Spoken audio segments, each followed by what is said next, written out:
Bilahari Kallola Magno Namaho Bande Rupa Sanatana Raghuyaga Sri Jiva Gopalaka.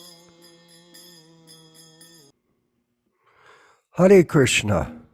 All glories to Srila Prabhupada. All glories to the Sankirtan movement of Lord Chaitanya Mahaprabhu. All glories to the Prabhupada Disciples Association, which is a global organization with Sankirtan leaders in many different countries around the world that are joining us today on this live Zoom broadcast. We're also streaming live on YouTube on the Prabhupada TV channel, which we're in the process of developing, along with streaming on Facebook on the Prabhupada Disciples Association Facebook page. And I'm happy to announce to all of us that through your efforts in different parts of the world, whether they be in Turkey or India or Hawaii or America or Quebec, wherever we are in this broadcast, we're proliferating the expansion of our group. And the focal point of our group is the study of the unadulterated books by His Divine Grace A.C. Bhaktivedanta Swami Prabhupāda, which in some parts of our mission are misunderstood. We are certainly focused on the distribution and the use of Prabhupada's original books as they are considered to be his pure message of Krishna consciousness without any adulteration. So again, thank you again for participating in these weekly classes, which are on Saturday, the Bhagavad-gītā class, Sunday, the Srimad Bhagavatam class, and every Wednesday at 8 p.m. in the evening Eastern Standard Time here in Canada, near Toronto, we broadcast our shows for everyone's opportunity to associate with like-minded devotees, those that focus on Srila Prabhupada as Diksha and Siksha Guru for the mission of Lord Chaitanya. So today, we'll carry on with the reading. We've been studying, as you know, from Prabhupada's original diary, Jaladuta diary, and it's important for us to know his history so we can understand his true greatness as a bona fide spiritual master in the line of disciplic succession from Bhaktisiddhanta Saraswati Goswami Prabhupada, his guru, and from Bhaktivinoda Thakur, his guru. So disciplic succession is the key. Bona fide is the key to understanding Krishna consciousness. So we're reading here, this section is called India's Message of Peace and Goodwill. So it was a pamphlet for the spreading of Lord Krishna's teachings written by Srila Prabhupada. And it was a promotional piece for his presentation of Srimad Bhagavatam. So it starts off by, here we are, beautiful. Thank you, Venkat, very much. Srimad Bhagavatam, India's Message of Peace and Goodwill, 60 volumes of elaborate English version by Tridundi Goswami, A.C. Bhaktivedanta Swami, carried by the Scindia Ship Nav Company Limited, Bombay. So Prabhupada's appreciating Sumati Maharaj's accommodation on the boat to travel across the ocean to New York City. And so he's making it a gesture of goodwill to her and her business for doing that. So very, very beautiful etiquette that he is appreciative by this expression in his pamphlet. Okay, I'm going to read at the bottom here. With the help of Sumati Maharaj's secretary, Mr. Chosky, Srila Prabhupada had 500 copies of this small pamphlet printed for distribution in America. The pamphlet contains the 8 verses written by Lord Chaitanya and an advertisement for Srimad Bhagavatam in the context of an advertisement for the Scindia Company. So we'll begin.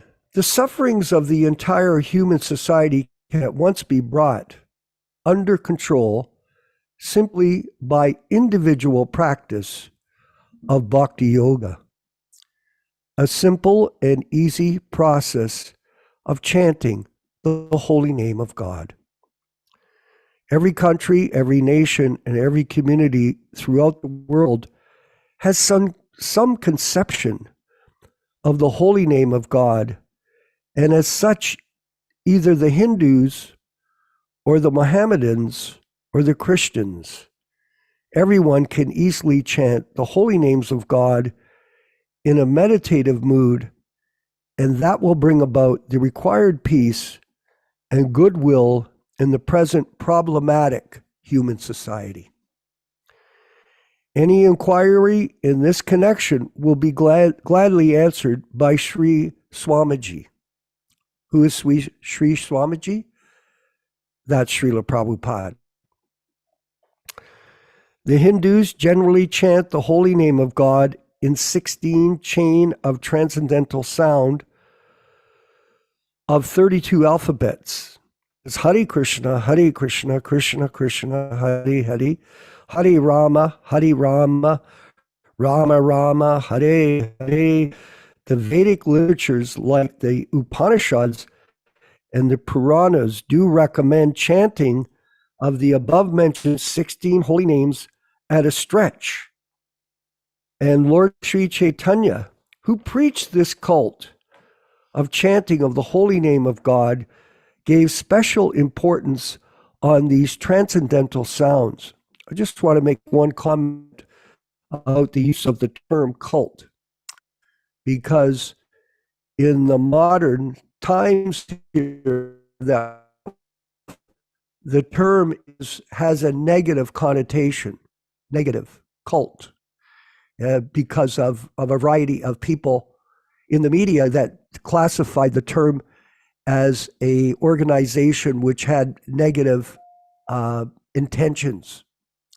But the word cult does not mean that. And in this context, it means a group of people. If you look it up in the dictionary, it means a group of people with a certain set of beliefs. So it's not pejorative or negative. It's cult is a very positive term to describe a group of people following the same principles together. In this age of Kali, or the age of hate, hypocrisy, corruption, and quarrel, the only remedial measure is that every man should chant the holy name of the Lord both individually and collectively. The glories of the holy name have been described by Sri Chaitanya in his 8 verses of Sikshastik, which runs as follows. So we'll quickly read through this section and then move on. And by the way, I've had a chance to look at other versions from different gurus on the translation from the Gaudiya Math. And I found a dramatic difference between Prabhupada's translations of these verses and explanations of them as opposed to them in the Gaudiya Math. Glory to the Sri Krishna Sankirtan, which cleanses the heart of all the dust accumulated for years together, and thus the fire of conditional life, of repeated birth and death, is extinguished. Such Sankirtan movement is the prime benediction for the humanity at large, because it spreads rays of the benediction moon. It is the life of transcendental knowledge. It increases the ocean of transcendental bliss, and it helps to have a taste of the full nectarine for which we are always anxious we are. 2. O my Lord, your holy name can alone render all benediction upon the living being, and therefore you have hundreds and millions of names like Krishna, Govinda, etc. In these transcendental names, you've invested all your transcendental potencies, and there is no hard and fast rules for chanting these holy names. O my Lord, you so kindly made easy approach to you by your holy names, but unfortunate as I am, I have no attraction for them. 3. One can chant the holy names of the Lord in a humble state of mind, thinking himself as lower than the straw on the streets, tolerant more than the tree, devoid of all sense of false prestige, and being ready to offer all kinds of respects to others. 4. O Almighty Lord, I have no desire for accumulating wealth, nor do I have any desire to enjoy beautiful women. Neither I want any number of followers of mine. What I want only is that I may have your causeless devotional service in my life, birth after birth. 5. O the son of Maharaj Nanda, I am your eternal servitor, and although I am somehow or other, I've fallen on the ocean of birth and death. Please therefore pick me up from the ocean of death and fix me as one of the atoms at your lotus feet. 6. O my Lord, when shall my eyes be decorated with tears of love, flowing incessantly by chanting your holy name?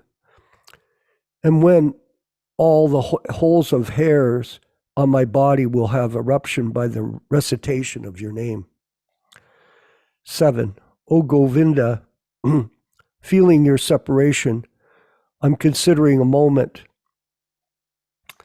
as 12 years or more than that, and tears flowing down my cheeks like the torrents of rains. I'm feeling all vacant in the world without your presence. And finally, 8. I do not know anyone except Krishna as my Lord, and he shall remain as such even if he handles me roughly by his embrace, or he may make me brokenhearted by not being present before me. He is completely free to do anything, but he is always my worshipful Lord unconditionally. Chanting of the holy name of God is recommended for everyone, both for the mass of people and the class of people.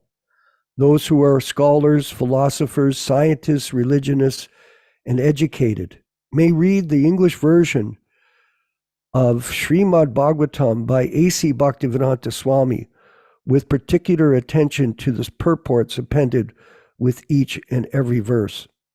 So here Prabhupada is predicting his desire to complete the Srimad Bhagavatam in full 60 volumes during his preaching mission to North America. All glories to Srila Prabhupada. We're going to move ahead now with Vinkat Prabhu reading from the League of Devotees prospectus, excuse me. Prabhu, that actually we finished last class, so I don't have anything else prepared for today. Okay, so what we'll do is we'll table that for the next session, and we'll pick another nectar section of Prabhupada's early writings for everyone, to give everyone a background into our spiritual master's focused mission to spread Krishna consciousness throughout his entire life. So we'll move forward. We'll bring forward the prayers of Prabhupada singing Jaya Radha Madhava, and then we'll have the class from Yaśodā-nandana Prabhu on the Bhagavad-gītā As It Is. Hari Bol. All glories to Prabhupada. Sai.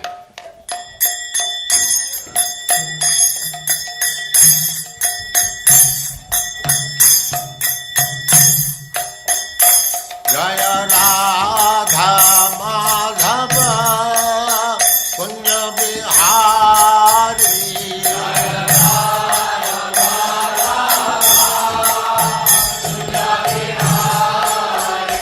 Jaya Radha Madhava Punya Bihari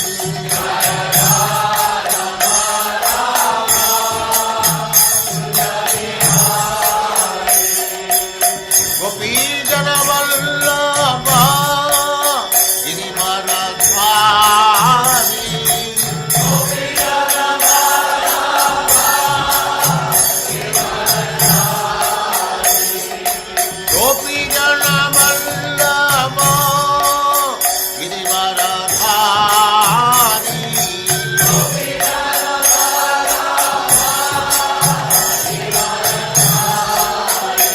Jaya Radha Madhava Punya Bihari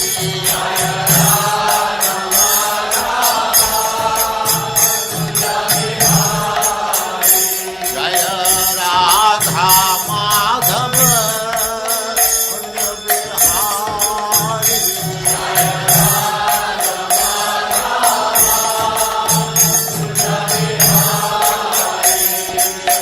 Gopi Jana Vallabha Girivaradhari Gopi Jana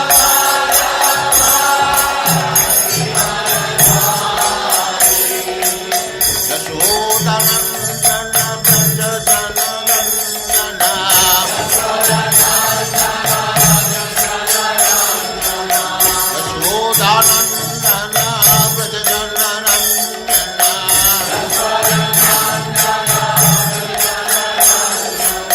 Jamuna Tira Vanachari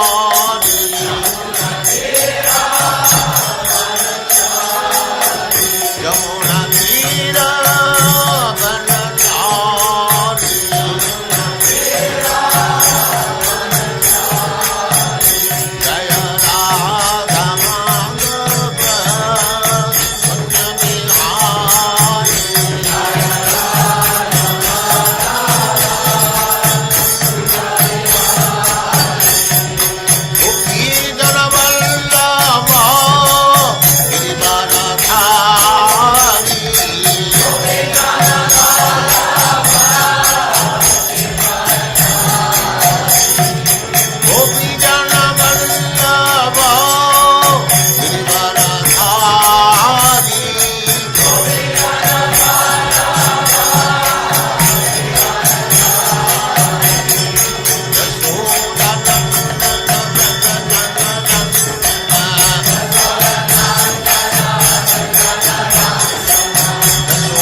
Hare Sadasyaman Bhakti Siddhanta Saraswati Goswami Prabhupada ki jai.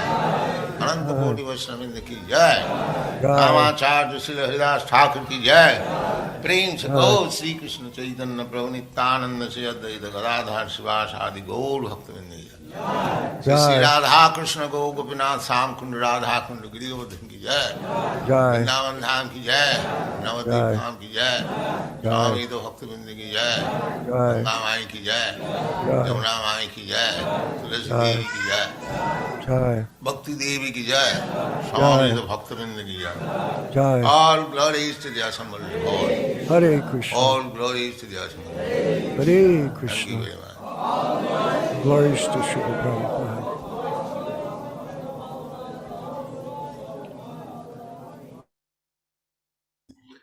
Om Ajnana-timirandasya Jnananjana-shalakaya Chakshurunmilitam yena Tasmai Shri Gurave Namaha Sri Chaitanya-manobhishtam Stapitam yena bhutale Swayam Rupa Kadamahyam Dadati Svapadantikam Vandeham Shri Guru Shri Yuta Padakamalam Shri Gurun Vaishnavamscha Shri Rupam Sagrajatam Sahaguna Raghunathan Anvitam Tam Sajivam Sadvaitam Savadhutam Parijana Sahitam Krishna Chaitanya Devam Shri Radha Krishna Padan Sahaguna Lalita Shri Vishakanvitam E Krishna Karuna Sindho Dinabandho Jagatpate Gopesha Gopika Kantam Radha Kanta Namostute Tapta Kanchana Ghurangi Radhe Vrindavaneshware Vrishabhanu Sute Devi Pranamami Haripriye Vanchakalpa Tarubhyascha Kripa Sindubhya Evacha Patitanam Pavanebhyo Vaishnavebhyo Namo Namaha Sri Krishna Chaitanya Prabhu Nityananda Shri Advaita Gadadhara Srivasadi Gaura Bhakta Vrinda Hare Krishna Krishna Krishna Hare Hare Hare Rama Rama Rama Hare Hare. So welcome everybody to this reading and discussion on the Bhagavad-gītā. We are reading from the original non-adulterated Bhagavad-gītā As It Is, the 1972 Macmillan edition. We are reading from chapter 7, text number 28 on page number 403. All synonyms, translations, and purports by His Divine Grace A.C. Bhaktivedanta Swami Prabhupāda, Founder-Ācārya of the International Society for Krishna Consciousness, also known as the Krishna Consciousness Movement. Yesham tvantagatam papam jananam punyakarmanam tidvanva mohanirmukta bhajante mam dridavrataha. Yesham, whose, to, but, antagatam, completely eradicated, papam, sin, jananam, of the persons, punya, pious, karmanam, previous activities, te, they, dvanva, duality, moha, delusion, nirmuktaha, free from, bhajante, worship, mam, me, dridhavrataha, with determination. Translation by His Divine Grace Srila Prabhupada. Persons who have acted piously in previous lives and in this life, whose sinful actions are completely eradicated, and who are freed from the duality of delusion, engage themselves in my service with determination. Purport by Srila Prabhupada. Those eligible for elevation to the transcendental position are mentioned in this verse. For those who are sinful, atheistic, foolish, and deceitful, it is very difficult to transcend the duality of desire and hate.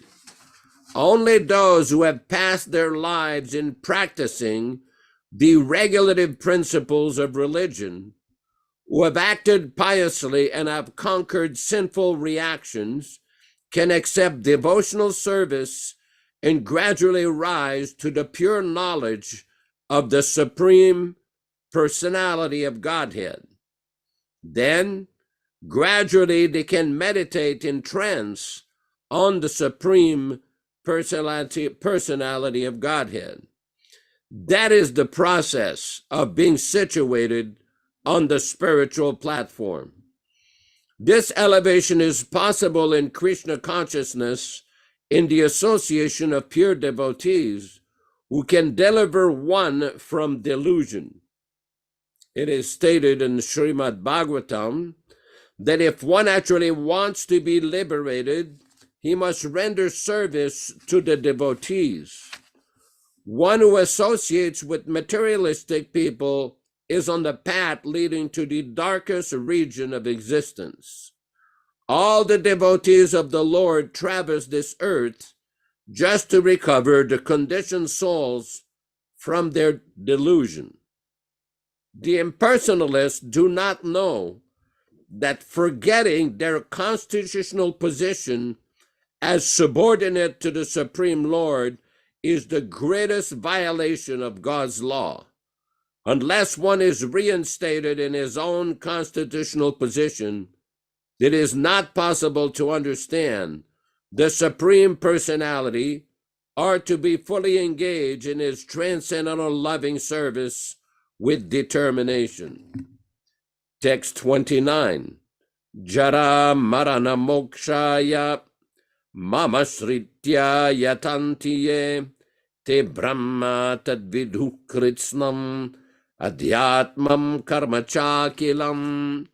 Jara, old age, marana, death, mokshaya, for the purpose of liberation, mam, unto me, asritya, taking shelter of, yatanti, endeavor, ye, all those, te, such persons, Brahma, Brahman, tat, actually that, viduhu, they know, kritsnam, everything, adhyatmam, transcendental, karma, fruitive activities, cha, also, akilam, entirely.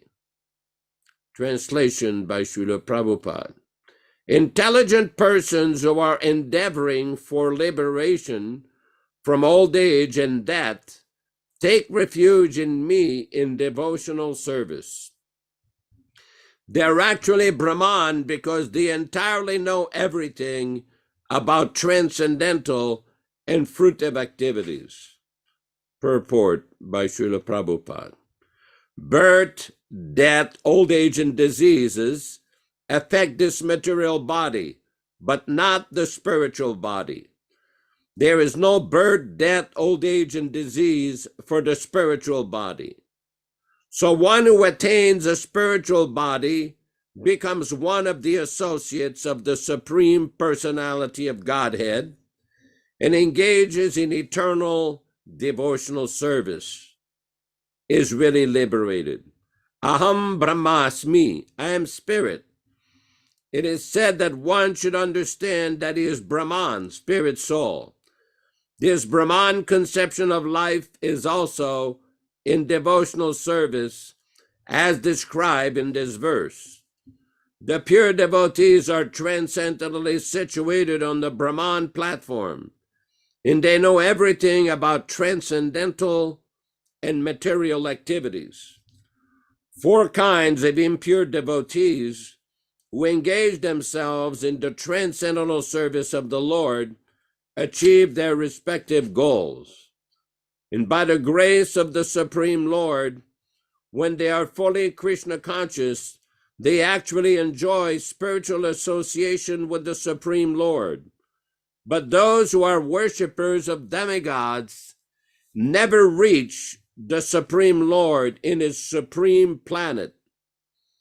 Even the less intelligent Brahman realized persons cannot reach the supreme planet of Krishna known as Goloka Vrindavana. Only persons who perform activities in Krishna consciousness, Mamasritya, are actually entitled to be called Brahman, because they're actually endeavoring to reach the Krishna planet. Such persons have no misgivings about Krishna, and thus they are actually Brahman.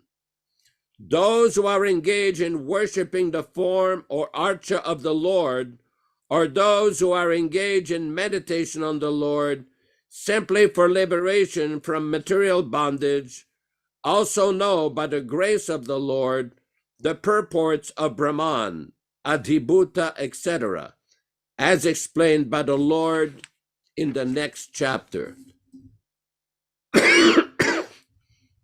Om Ajnana Timirandasya Jnananjana Shalakaya Chakshurun Miritam Yena Tasmai Shri Gurave Namaha Sri Chaitanya Manobishtam Stapitam Yena Bhutale Swayam Rupa Kadamahyam Dadati Svapadantikam Namaom Vishnu Padaya Krishna Prestaya Bhutale Srimate Bhaktivedanta Swami Niti Namine Namaste Saraswate Deve Gauravani Pracharine Nirvishesha Shunyavadi Paschatya Deshatarine Bhakti Siddhanta Shishyaya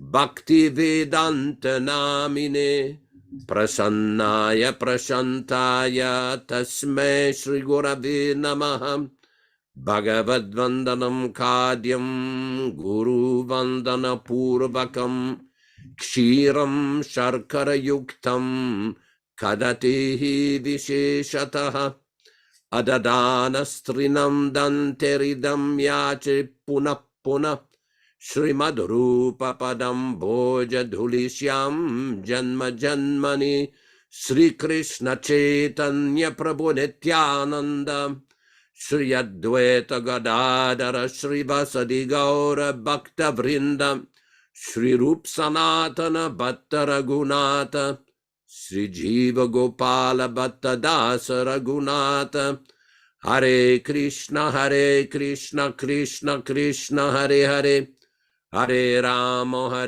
Rama Rama Hare Hare.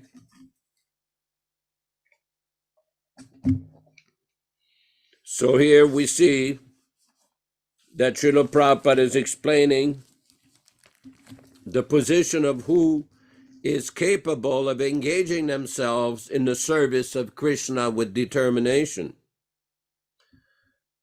Srila Prabhupada is explaining the gradual process. We see in text number 28 in the purport, Srila Prabhupada explains that for those who are sinful, atheistic, foolish, and deceitful, it is very difficult to transcend the duality of desire and hate.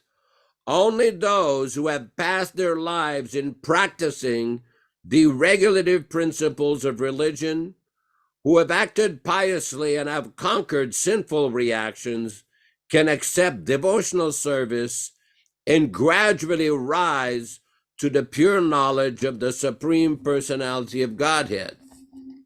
Now, this is a very important point, because we see that there are numerous classes of practitioners on the path of spiritual life who are engaging themselves in various spiritual practices, various kinds of religiosity, various kinds of meditation, various kinds of yoga, various kinds of spiritual studies, in order to receive, in order to attain spiritual enlightenment. But here Srila Prabhupada is explaining the actual platform. Prabhupada, 2 sentences later, says, that is the process of being situated on the spiritual platform. This elevation is possible in Krishna consciousness, in the association of pure devotees who can deliver one from delusion. We see in the Srimad Bhagavatam, we often read this verse before we start the Srimad Bhagavatam class on Sunday morning. Srinvatam svakata Krishna punya shravana kirtana hridyanta stoya badrani vidhunoti surit satam nashta prayeshu babadreshu nityam bhagavata sevaya bhagavati uttama shloke bhaktir bhavati naistiki. It is explained, Sri Krishna, the personality of Godhead, who is also the Paramatma in everyone's heart, and the benefactor of the truthful devotee, does cleanse the desire for material enjoyment in the heart of the devotee who has developed the urge for hearing his, Krishna's messages, which are themselves virtuous when properly heard and chanted. By regular attendance in the Bhagavad class or rendering service unto the pure devotees, all that is inauspicious in the heart of a candidate becomes destroyed almost to nil, and thus loving service unto the personality of Godhead, who is praised with transcendental songs, comes into being an irrevocable fact. So we see here, on the authority of the Srimad Bhagavatam, what is the potency of hearing the Srimad Bhagavatam? Because the natural question will come, well, why are we doing all these classes? What is the benefit of hearing the Bhagavad-gītā, Srimad Bhagavatam, Chaitanya Charitamrita? And this is explained by the great Shukadeva Goswami and the great sages of Naimisharanya. All that is inauspicious will be cleared up. Because in order to make spiritual advancement, one has to come to this platform to become free. Dvandva moha vinirmukta. One has to become free from this delusion and finish the reaction of all sinful activities in order to engage oneself in determination. So this is quite significant.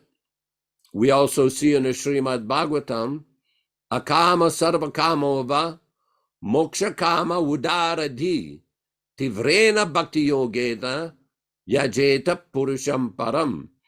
That whether one is desirous of liberation, moksha kama, or sense gratification, or one has no desire for sense gratification, one should worship the Supreme Personality of Godhead. There's no need to worship demigods. We know sometimes some of our Indian friends, they become agitated. They become upset if we suggest to them that there's no need of worshiping the demigods, because they've been indoctrinated with this false idea that all the demigods and Vishnu or Krishna is the same. No, it is not the same. There's a different destination. We have already studied in this Bhagavad-gītā. Krishna is explained in the 7th chapter between text 21 and 24 that if one worships the demigods, he will attain the demigods. He will not attain Krishna. But why do people worship the demigods? Kamestete ritagyanaha, simply because of lust, the desire for material sense gratification. Worship of Krishna is different. It is different. We've often discussed as part of these classes how in the Chaitanya Charitamrita, the great authority in the Gaudiya Vaishnava philosophy, Srila Krishna Das Kaviraj Goswami has given in his Chaitanya Charitamrita, Krishnendriya Pritivancha Dare Premanam, that the satisfaction of these senses of Lord Krishna, that is called prema, that is real love. Atmendriya Pritivancha Dare Kamanam. Lust means to want to satisfy one's own senses. So one has to be very careful what direction and what real intention one has.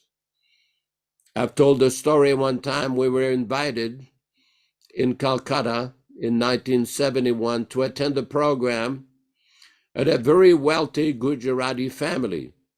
These people were very, very wealthy, very nice, pious people, Vaishnavas following the line of Vallabhacharya, and they received the devotees. We had kirtan, and they gave us very sumptuous prasadam.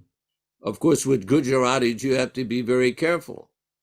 They will have one person serving you from the right shoulder, giving you some rice, and on the other shoulder, they will have somebody else. They will be dropping the ghee. They'll drop so much ghee, it will flood your plate. So you have to be careful. So the prasadam was very sumptuous, at least 20, 25 preparations. At the end of the program, we had a discussion with a very nice gentleman. And he explained to us that he was doing all this puja. They were doing very nice worship with very gold vessels, silver vessels, beautiful deities of Krishna, Ladu Gopal. Says, yes, we will do this puja and go to Svargaloka. Svargaloka means the higher planets, the heavenly planets. When we tried to explain to him that this Svargaloka is not permanent, Krishna says in the Bhagavad-gītā, Kshinya Punye Martyalokam Vishanti. When the punya, when the result of their pious activities finish, Martyalokam Vishanti, they have to come back again to this earth planet. Why not want to go to Goloka? He says, oh, no, we want to stay here and enjoy in Svarga. So he had misunderstanding of what is the real aim of practicing this devotional service. In one conversation, Srila Prabhupada said, it's best in this lifetime if you become Krishna conscious now, because next lifetime you do not know what body you will get. You may want a body, a specific body, but you may not get that body. And even if you get a birth in human society, Prabhupada says now taxes are so high, living conditions are getting worse and worse in Kali Yuga. How do you know what kind of situation you will be? Best to finish now. Think of Krishna at the time of death. Yad gatvana nivartante tadhama paramamama. In the Bhagavad-gītā, Lord Krishna is explaining that once you go back there to Goloka, Vaikuntha, you don't come back here. Very simple situation. No more suffering. But because people are addicted to this sense gratification, addicted to this trying to enjoy in this material world, it is very difficult for them to understand. Very difficult. There is a lecture from Srila Prabhupada on this same verse that he gave. This was in New York, USA, on October 23rd, 1966, the same lecture of Bhagavad-gītā, chapter 7, 28. October 23rd, 1966. Srila Prabhupada explains, Yesham tvantagatam papam jananam punyakarmanam tidvanva mohanir mukta bhajanti mam dridavrataha. This verse we have been discussing last day, Dvandva Moha. Dvandva Moha, this duality that you have got different interests. I've got different interests. This is called Dvandva Moha. Your interest is clashing with my interest. This is illusion. This illusion can be removed only by this Krishna consciousness. Therefore, the Lord says, Yesham antagatam papam. Papam means sin. No, so sin, we commit sins out of ignorance. Our sinful nature is due to ignorance. Just like a person who does not know the laws of the state, he commits something which he does not know, but he is captured. He is arrested under the law. So similarly, all kinds of sins we perform, it is due to ignorance. And ignorance is no excuse at the same time. Suppose a child does not know that fire burns, but the child catches fire. The fire is so cruel that it will not excuse. The laws of fire will act even on the child. The child is innocent or ignorant. Innocence is also sometimes ignorance, due to ignorance. We sometimes praise the quality of child, the ignorance. But that child, when grown up, becomes a vicious man. So this ignorance or innocence, they're not very good qualities. So yesham tvantagatam papam. Papam means sin. One who has been completely freed from the reactions of sinful acts. Antagatam papam jananam punyakarmanam. Of those persons who are simply engaged in activities of piety. Te, those people. Dvandva moha nirmuktaha. They can become free from this duality of interest. That means one who becomes Krishna conscious. He has no distinction between one person to another. He has no distinction. Oh, this is Indian, this is American, this is Chinese, this is Russian. No, he transcends this. By Krishna consciousness, we can transcend this material consciousness of different interests. We have no other interests except realization of ourself. But because, due to our ignorance, we have created our different interests and we are committing sins and breaking the laws of nature. And therefore, we're gradually, by and by, becoming more and more entangled in this material nature.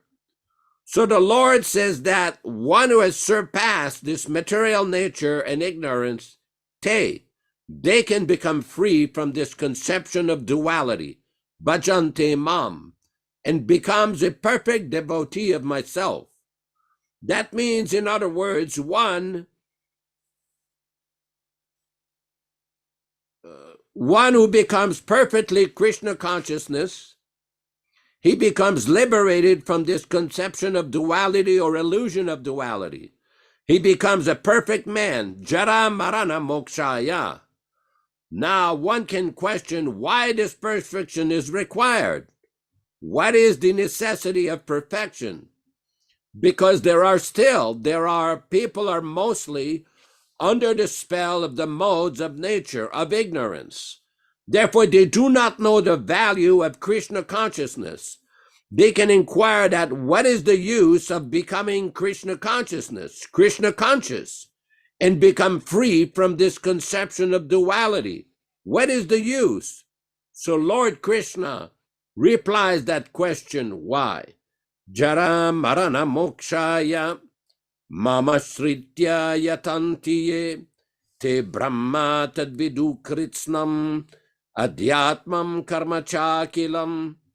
This is necessary for you to become this Krishna conscious, to adopt this life of Krishna consciousness. Why? Because jara marana mokshaya, in order to get out of the miseries of jara. Jara means old age, invalidity. And jara marana means death. Due to ignorance, we forget the miseries of death, the miseries of invalidity or old age. We think, now we're young men, young women, oh, we don't care for what is old age or what is death. Let us enjoy. We forget, but a man who is not in ignorance, he has always in his view that this material life is full of miseries because there is birth, there is death, there is old age, and there is disease. So we materialists, we don't take into consideration that birth, death, disease, and old age are the greatest miseries of our life due to our ignorance. But this ignorance has to be removed if one has to become out of the clutches of birth, death, old age, and disease. This is not possible to remove by the so-called material science. Material science cannot remove these miseries. They can remove temporarily, something artificially, some of our miseries, just like we are feeling a little warm. If the room had been air conditioned, we could feel some comfort.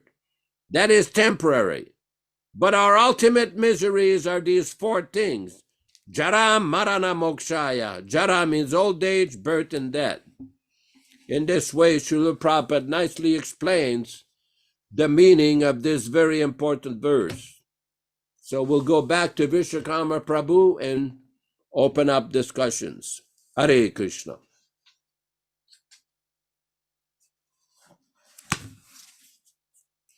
Vishwakarma Prabhu, Hare Krishna. He may be away from his computer. Okay. So this is, again, this discussion is also related in the Bhagavad-gītā. Krishna defines intelligence, the ability to perceive the danger of birth, death, old age, and disease. That this ability to understand the danger of these four things, this is classified as being intelligent. Not necessarily to build a skyscraper or bomb or airplanes. No, that is material intelligence, how to stay in the material world. Real intelligence means dukkha dhoka anudarshanam, to be able to see, to understand the danger of these four conditions.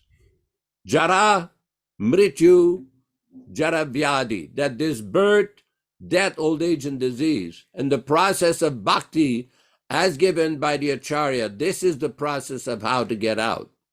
Hare Krishna. Glories to Srila Prabhupada. Hare Krishna. Thank you very much for your presentation of the Bhagavad-gītā As It Is, according to A.C. Bhaktivedanta Swami.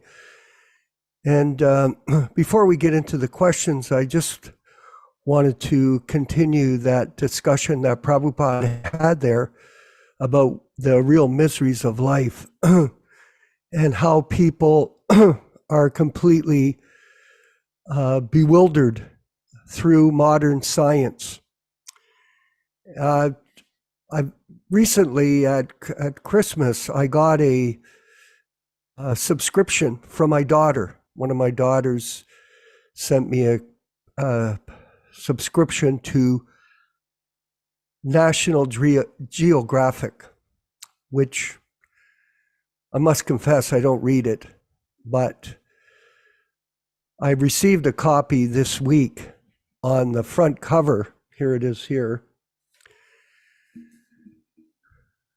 If you see what it says here, it says, living longer and better. Living longer and better. How science could change the way we age. This is their heading on the front cover of their magazine. And this is complete nonsense. Because padam padam vipadam natesham, in the material world, there is danger at every step. It doesn't matter who you are or where you are. At any moment, your life can cease to be. This is the truth of the matter. in terms of living in this material body of blood, pus, stool, and urine. Because it's the material body is simply a manifestation of our false ego. So this is the ignorance that's spreading throughout the world through modern science, so-called guaranteeing that you won't get sick if you take a vaccine. Complete nonsense. They present all of these lies and cheating to control the human being who's attached to this material existence, thinking that it is the all in all.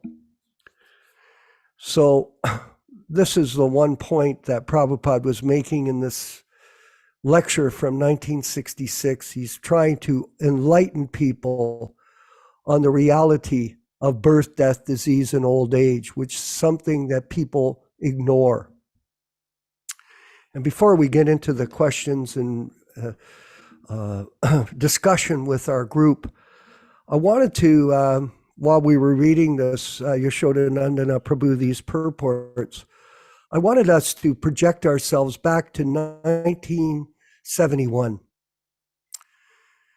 So imagine all of you that it's 1971, not 2023. And we're all new bhaktas. And we've just joined the Hare Krishna movement. And now we're reading the Bhagavad-gītā. Actually, we got the Bhagavad-gītā Yaśodā from, there were some people from our group in the 70s that were 14 years old. There was one devotee, Vishnu Dutt. And I believe him and his friends went to McMaster University and they took the Bhagavad-gītā, a blue Macmillan Bhagavad-gītā, out of the library. It had been sent to this library at McMaster and brought it back to our band house. We had it was a 60s type environment. And one of my friends at the time, Ron Marinelli, who subsequently became Uttama Shloka, he started to read the Gita intensely. And then he dropped out of high school, so he was more focused on analyzing the Bhagavad-gītā and writing out all these notes. He started explaining it to all of us. And then gradually, step by step, Krishna dragged a large group of us into the Sankirtan movement of Lord Chaitanya back in the 70s. So when we were there, we didn't have any experience with a pure devotee, nor did we have even any experience with any East Indian people. Back in the 70s, there wasn't even a East Indian person in Hamilton, Ontario. You had to search around to find one. Nowadays, they're prolific everywhere. So in these purports, Prabhupada is mentioning that in the text 28 in the purport, the process being situated on the spiritual, that is the process of being situated on the spiritual platform. This elevation is possible in Krishna consciousness in the association of pure devotees who can deliver one from delusion. And then further in text 29, Prabhupada further explains the pure devotees are transcendentally situated on the Brahman platform and they know everything about transcendental and material activities. Pure devotees. So Vinka Prabhu, who is Prabhupada referring to back in 1971 when he's talking about pure devotees? Who's he referring to? Was he referring to all of us living in a house here in Hamilton or in Toronto in a small house where people were struggling to follow the regulated principles, to chant their rounds, to get up early in the morning, to take a bath, to go to kirtan, to take prasadam? Was he referring to all of us that we were pure devotees? No, he wasn't. And none of us thought that either. Nobody in our group thought that we were pure devotees. There was only one pure devotee that we understood. So the proper understanding, Prabhupada's using the term devotees here in these purports. He's not referring to the members of the organization back in 1971. He's referring to himself and the disciplic succession. This is the proper understanding. Nowadays, they've changed the meaning. It's been altered. So they use the term pure devotees. That includes all kinds of other people. That isn't the case. The proper understanding of this section of the Gita is that Prabhupada is the pure devotee, and the devotees in the disciplic succession that he's representing are the pure devotees. And if we all follow the pure devotees, then the result will be we'll be able to attain Krishna consciousness properly. So Yaśodā, maybe you could comment on that, and then we'll open the floor. Please, if you've got questions, write them out or put your hand up and we'll be happy to respond. Yes, Yaśodā. That's an important point, because sometimes people will refer to a conversation which Srila Prabhupada had very early on in 1969 when they asked him the question, are there any other pure devotees in the movement besides you, Prabhupada? And Prabhupada's reply was, well, how many devotees are in the movement? At that point, there was like 250, 275 devotees. And Prabhupada very kindly said, well, they're all pure devotees. Of course, Srila Prabhupada was very encouraging to all of his sons and daughters, saying they're all engaged in a process of pure devotion. They're all engaged in a process of devotional service. But if one starts thinking that now I'm liberated, I'm a Paramamsa, I'm a pure devotee, this is a very dangerous, foolish line of thought. One should always think, just like we were reading before the class today, the Shikshastakam, the 8 instructions of Lord Chaitanya Mahaprabhu, the Trinadapi Sunachena, one should be humbler than a blade of grass, more tolerant than the tree. And this is the proper mindset to basically approach the service of the Supreme Personality of Godhead.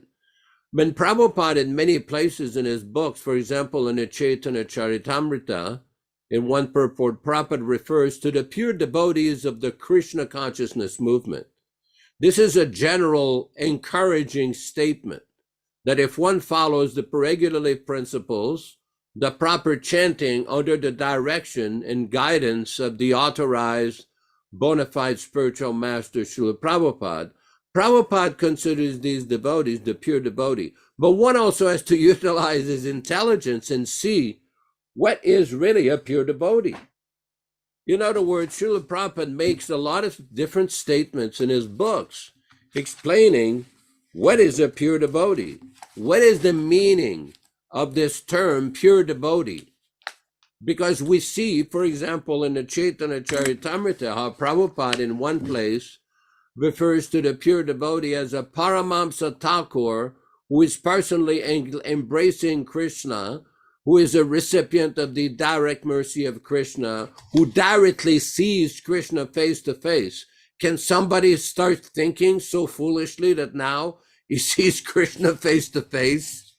There was one conversation in the Prabhupada Conversation book where Prabhupada talks about sahajiyas, or devotees who take the process of Krishna consciousness very cheaply, very easily.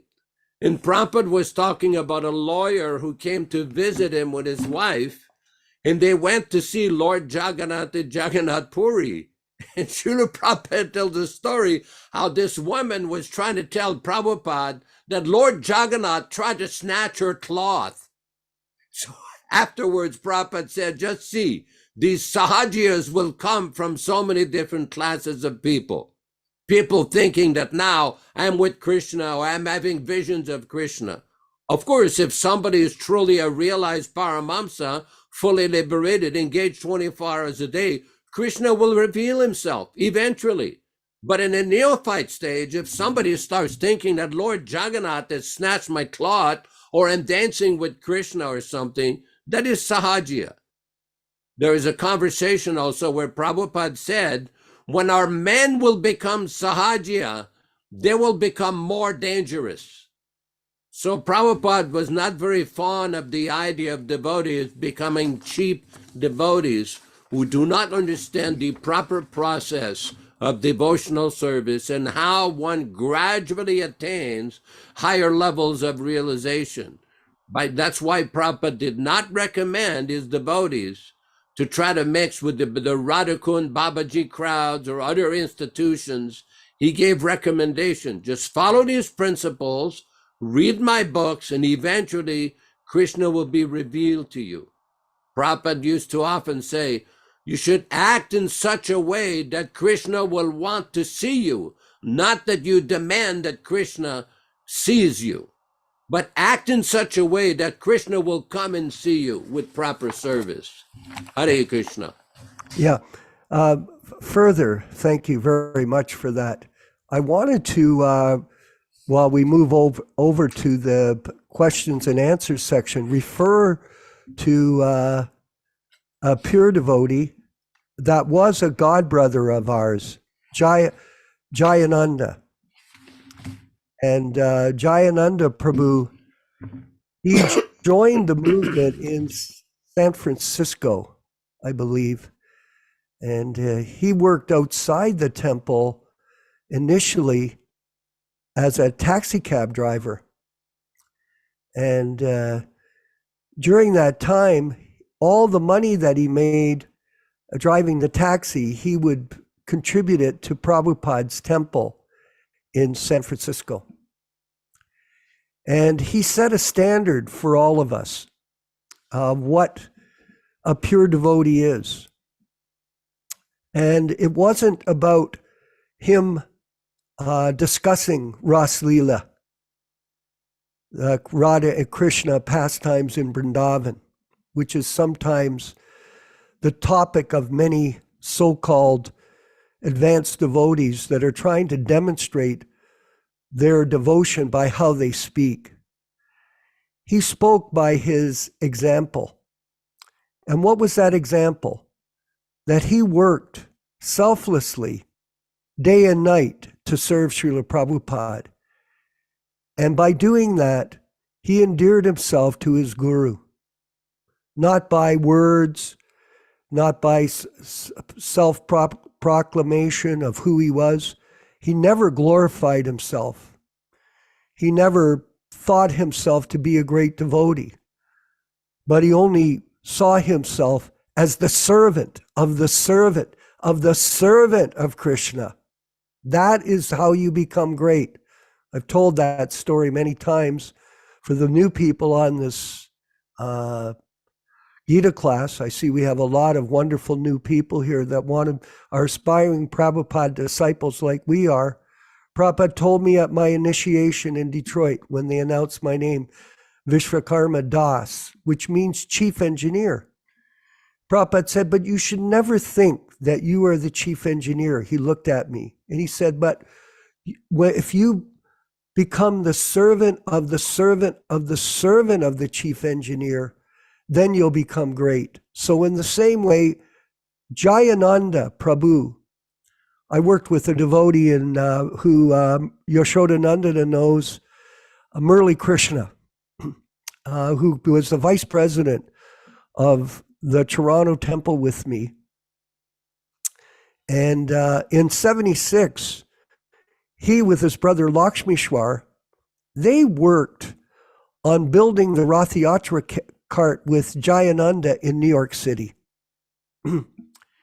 And by the association of Jayananda, they captured the spirit of Jayananda's devotional attitude of servant of the servant of the servant of Lord Chaitanya, of Srila Prabhupada.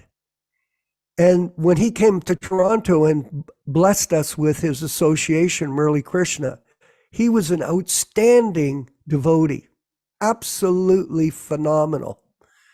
And what made him outstanding? His selfless service, his desire to join the kirtan every day, his desire to dance joyously in front of everyone. and demonstrate Krishna consciousness on a very simple and basic level.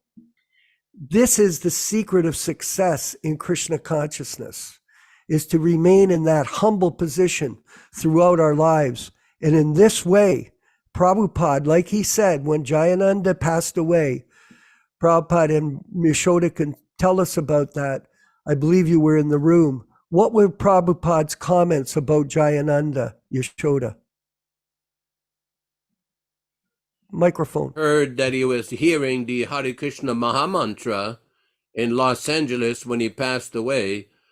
Prabhupada said that Jayananda went back to Godhead, and he quoted that verse from Bhagavad-gītā in chapter 4, text number 9, Janma karma chame divyam evam yo veti tattvataha tyaktva deham punara janma naiti mam iti sarjana. For one who remembers my activities, understand the nature of my activities, he goes back to Godhead, basically. And Srila Prabhupada started to cry. He was very, very happy. Prabhupada was meeting with his god brother, O.B.L. Kapoor, who was a disciple of Bhaktisiddhanta Saraswati Thakur, and they were discussing that. And Prabhupada was very, very happy to hear the news and confirmed that he went back to Godhead. Very special position, very special. Yes, thank you very much. And so remember that everyone should follow in the footsteps of the successful devotees that Prabhupada recognized as pure devotees, and how they achieve that. It's very important for us to keep ourselves grounded in Krishna consciousness. Not that we've already predicted that we've gone back to Godhead, like some of our God brothers have already predicted that they're back to Godhead even before they passed away. I'm going back to Godhead. You can all join me in the spiritual world, and we'll all chant Hare Krishna together. Please, we cannot expose ourselves to that type of arrogance. Vinkat Prabhu, yes, your hand's up. Yes, Prabhu.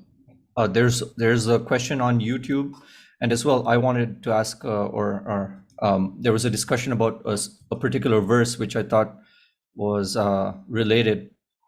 Let me show you this one. Please. This is from, there was a discussion on a group about this verse today. Madhya Lila, chapter 19, text 157.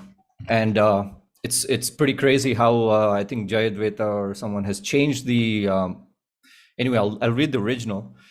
If one thinks that there are many pseudo-devotees or non-devotees in the Krishna Consciousness Society, one can keep direct company with the spiritual master. And if there is any doubt, one should consult the spiritual master. However, unless one follows the spiritual master's instructions and regulative principles governing chanting and hearing the holy name of the Lord, one cannot become a pure devotee. By one's mental concoctions, one falls down.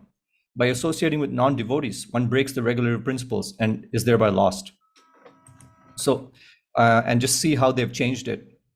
First of all, they've added, even if one thinks that there are many pseudo-devotees or non-devotees in the Krishna Consciousness Society, still one should stick to the society. If one thinks the society's members are not pure devotees, one can keep direct company with the spiritual master.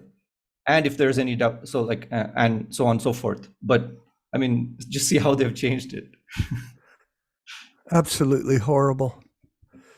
And people wonder why we refer only to Prabhupada's original books, because this reveals motive, profit, adoration, and distinction. It also reveals rationalization. You rationalize your own position to try to justify taking the role of a pure devotee spiritual master. Vinkat, you still have your hand up, please. Or is it down?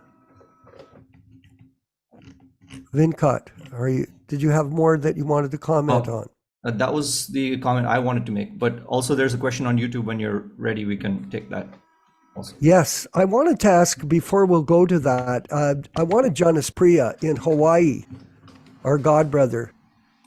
Prabhu, are you with us this morning on the Jai class? Srila Prabhupada, Haribol, all glories to the assembled devotees. Please accept my humble obeisances.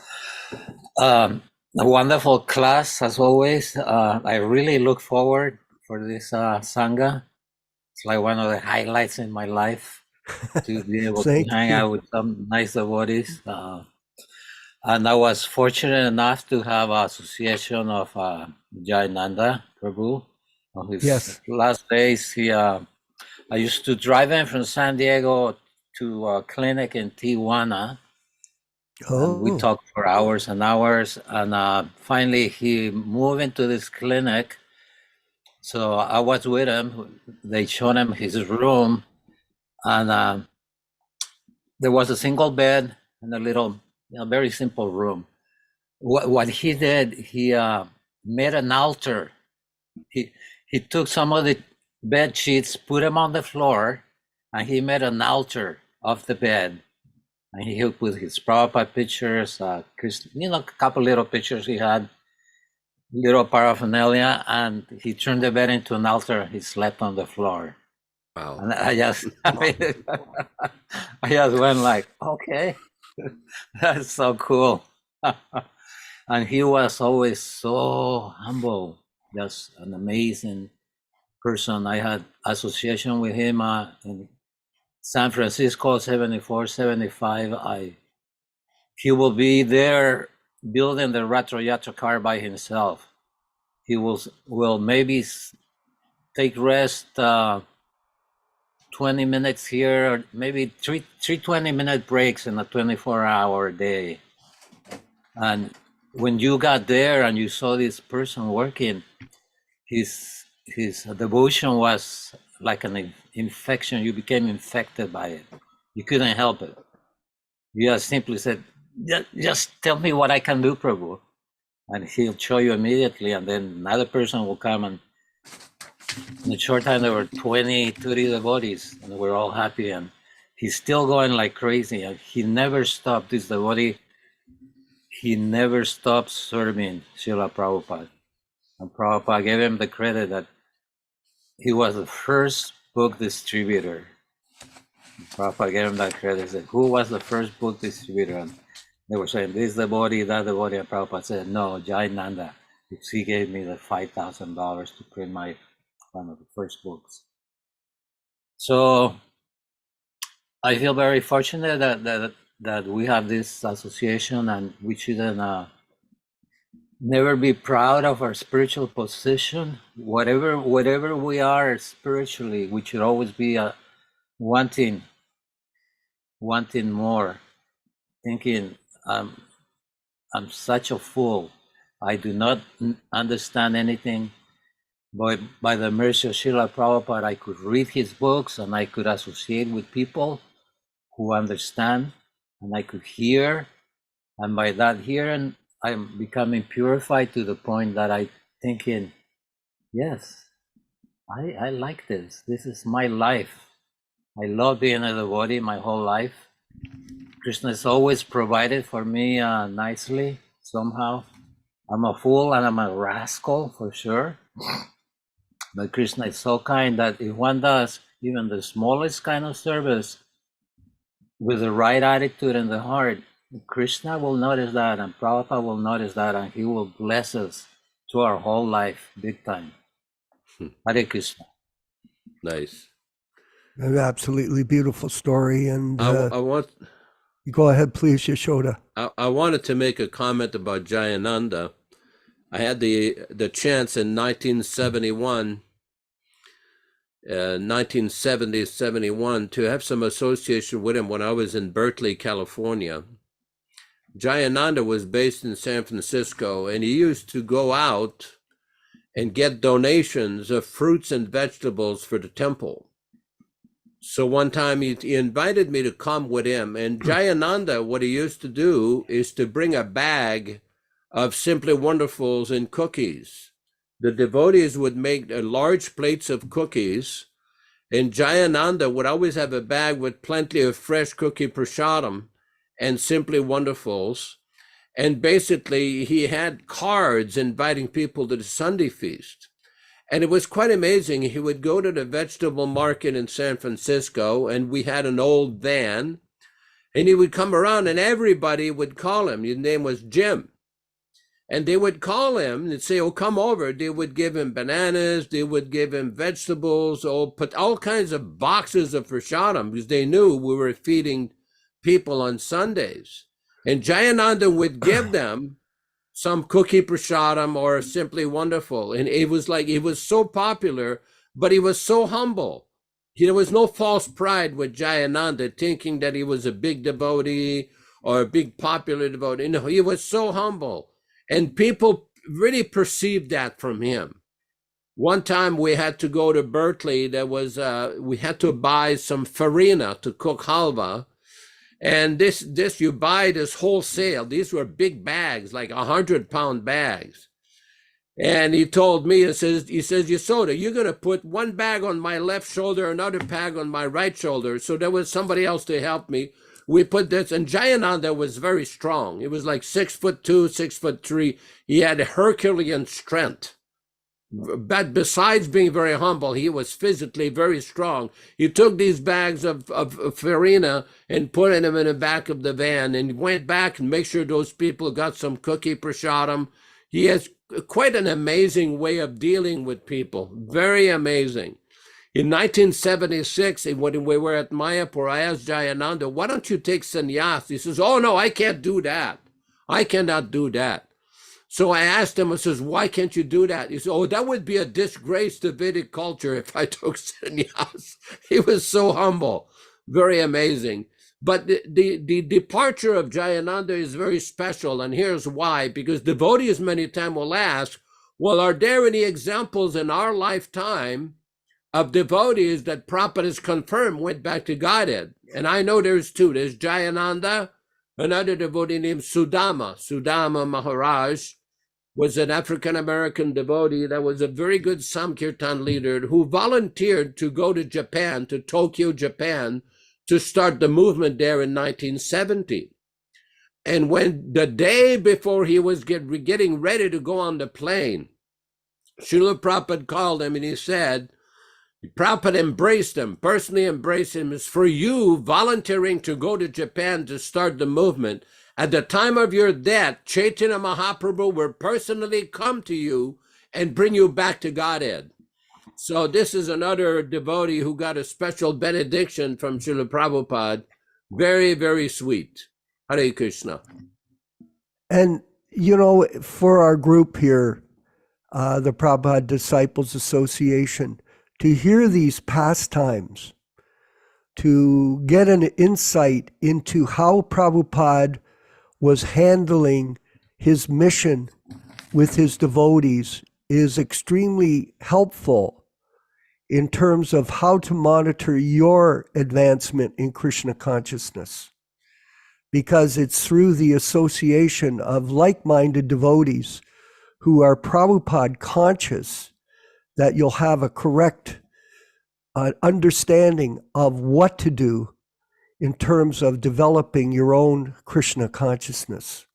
This is a personal journey that we all are on. Prabhupada used the example, everyone, that you can fly your plane above the clouds or below the clouds. And the idea is when you have proper understanding of how Prabhupada was teaching us to be Krishna conscious and how some of us, like a Jayananda and a Sudama, practice Krishna consciousness, it gives us an insight into how we should act. If you're not properly instructed, if you don't have good association, you become bewildered. And as a result, it is very, very difficult to make advancement in Krishna consciousness with bad association. Vinkat, brother, are there any questions that we should read from our chat line? Hopefully we can answer. Could you read them out for us? Yeah, there's a couple of questions on YouTube. Someone named Abhimanyu, he asks, I have a question about Mansik Japa. I've been doing Japa for 2 years. Please tell me about, can I do Mahamantra Mansik Japa? I think that's just within the, not out loud, just within the mind, if I'm not mistaken. I'll give an answer. Maybe Yaśodā can also complement that. No. The chant should be done with the voice and the ear. And you can, that's the way you capture the mind, Prabhupada told us, through the sound vibration, hearing the sound vibration that you utter. Now you can whisper it, that is all right. And then you can listen carefully to the sound. But it is important to enunciate, to verbalize the sound of the Hare Krishna mantra, to do japa properly. In extreme circumstances, you might be able to chant without, if you can't speak. But that would be an extreme exception. Yaśodā, Prabhu. In the Chaitanya Charitamrita, Srila Prabhupada recommends that the chanting should be done audibly, so the devotee can hear his chanting. Now, I realize that in some of the, like the Bhakti Rasamrita Sindhus, there's different commentaries of acharyas who have explained there's different types of japa. One of them is the audible japa that Prabhupada recommended. There's also this mental chanting, or chanting where very softly one is doing. But Srila Prabhupada recommended that the chanting should be done so it's very clear and audibly. As a matter of fact, when you listen to a tape of Srila Prabhupada, if you go on YouTube and listen to a tape of Srila Prabhupada chanting japa, it's a very good practice to hear the Mahamantra along with Srila Prabhupada when you chant japa. Because Prabhupada is chanting purely, and it's just a very, very inspiring practice to do that. That's why I recommend, I usually advise devotees, if you go in any kind of vehicle, or if you have an earpiece you can put in your ear, you can listen to Srila Prabhupada chanting. I mean, in the morning here in the mountains, as soon as I get up, pay obeisance to Prabhupada, and I put the tape of Prabhupada chanting and start chanting. You know, in the Hari Bhakti Vilas, there's different specific prayers that are recommended for Vaishnavas, for Gaudiya Vaishnavas to chant. But Srila Prabhupada has given us so much nectar. There's a website called causelessmercy.com, and if you go all the way on the back of the front page, you can see there's like 169, 179 MP3s of Srila Prabhupada with different chanting. There's different chants of Prabhupada chanting the samsara prayers, chants Prabhupada Jeev Jago, there's recordings of Prabhupada chanting japa. It's quite amazing what this modern technology has brought, that you can be with Prabhupada literally 24 hours a day. You know, there's no excuse for somebody to say, well, Prabhupada is not here. Well, he's available. It's just like I see our friend Balaram from Turkey. He's got this massive Vyasasanas, and Srila Prabhupada is smiling right behind him. So it's a very Krishna conscious to have the presence of His Divine Grace there. I mean, you can listen to a cell phone, you can put YouTube and hear Prabhupada chanting the samsara prayers, hear Prabhupada chanting the japa, and it's just very blissful. Very blissful. Hare Krishna. Yeah, the fact of the matter is that Prabhupada does set that example for us of how to perform japa. And it's obvious when you see him in his videos and when you hear all the japa recordings of him, that he was chanting with intensity and with some volume, you know, chanting loudly. What other question did we have, Vinkat Prabhu? Dharma Bhavana. Dharma Bhavana Prabhu. Go ahead, Prabhu. Distracted here. You were talking about different devotees. Am I supposed to answer a question? You go ahead, make a comment, make a question, chastisement, everything will come. Oh, I can't chastise anybody. All glory to all devotees. Yeah, I just came late today, but I'm just kind of happy when devotees get together and associate together. There's a whole book about Jayananda, like you were talking about, and I read that a couple of years ago, and even kind of mentioned a few chapters out of that and took it for my own writing. But Jayananda is such a good example that it's good you're speaking about him. people can challenge, oh, there's no example of a devotee who's attained perfection. And but even right now, there may be hundreds of thousands of Paramahamsas in the Hare Krishna movement. We don't know. But if we simply follow Prabhupada's directives, then we're really safe. Because I personally can't look at somebody's profile and just see how advanced they are. I have to listen to them carefully and see their actions. It's very difficult to examine someone if you're still on the material platform and know how great they are. We have to kind of see by somebody's example. But anyway, thank you for the class today, the wonderful example of Jayananda's descriptions and his activities. And it's very inspiring. Thank you. I just Yeah. want to make a comment. This devotee Please. here, Dharma Bhavana, is in Dallas, Texas. And just recently, he sent me a video, which is a very slow-moving video showing his deities. I think his wife may have made this. It shows his deities and the beautiful setup that they have, because Dharma Bhavana and his good wife are also holding regular programs in a local little school with many Indian gentlemen. They bring their children, they have wonderful kirtans, they distribute books, they have artiques, and the whole community, they're engaging a lot of devotees in doing very nice service with kirtan, beautiful prasadam, reading Bhagavad-gītā, and the children are learning Bhagavad-gītā verses. Very sweet, very nice program. Hare Krishna. Yeah, and that's the idea with all of us here globally on the call, on the Zoom meeting, is you look at yourself individually and make an assessment of what you're doing and what you're not doing. We all do that, and devise a plan of how you can spread Krishna consciousness in the networks that you're dealing with, like Jayananda did.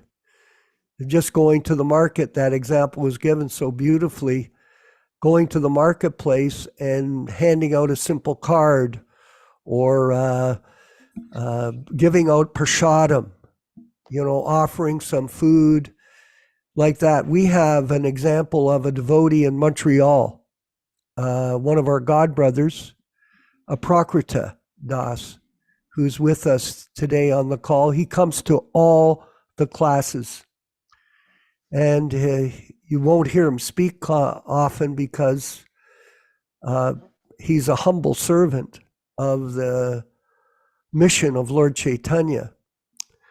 But he is constantly doing things to spread Krishna consciousness in his own area. He personally made some bookmarks for me here in Hamilton, and got them printed up and sent them to me as a present so that I could hand them out to the people in our area. He sent me a case of Gitas, of the pocketbook Gitas, as a present for distribution in the Hamilton area.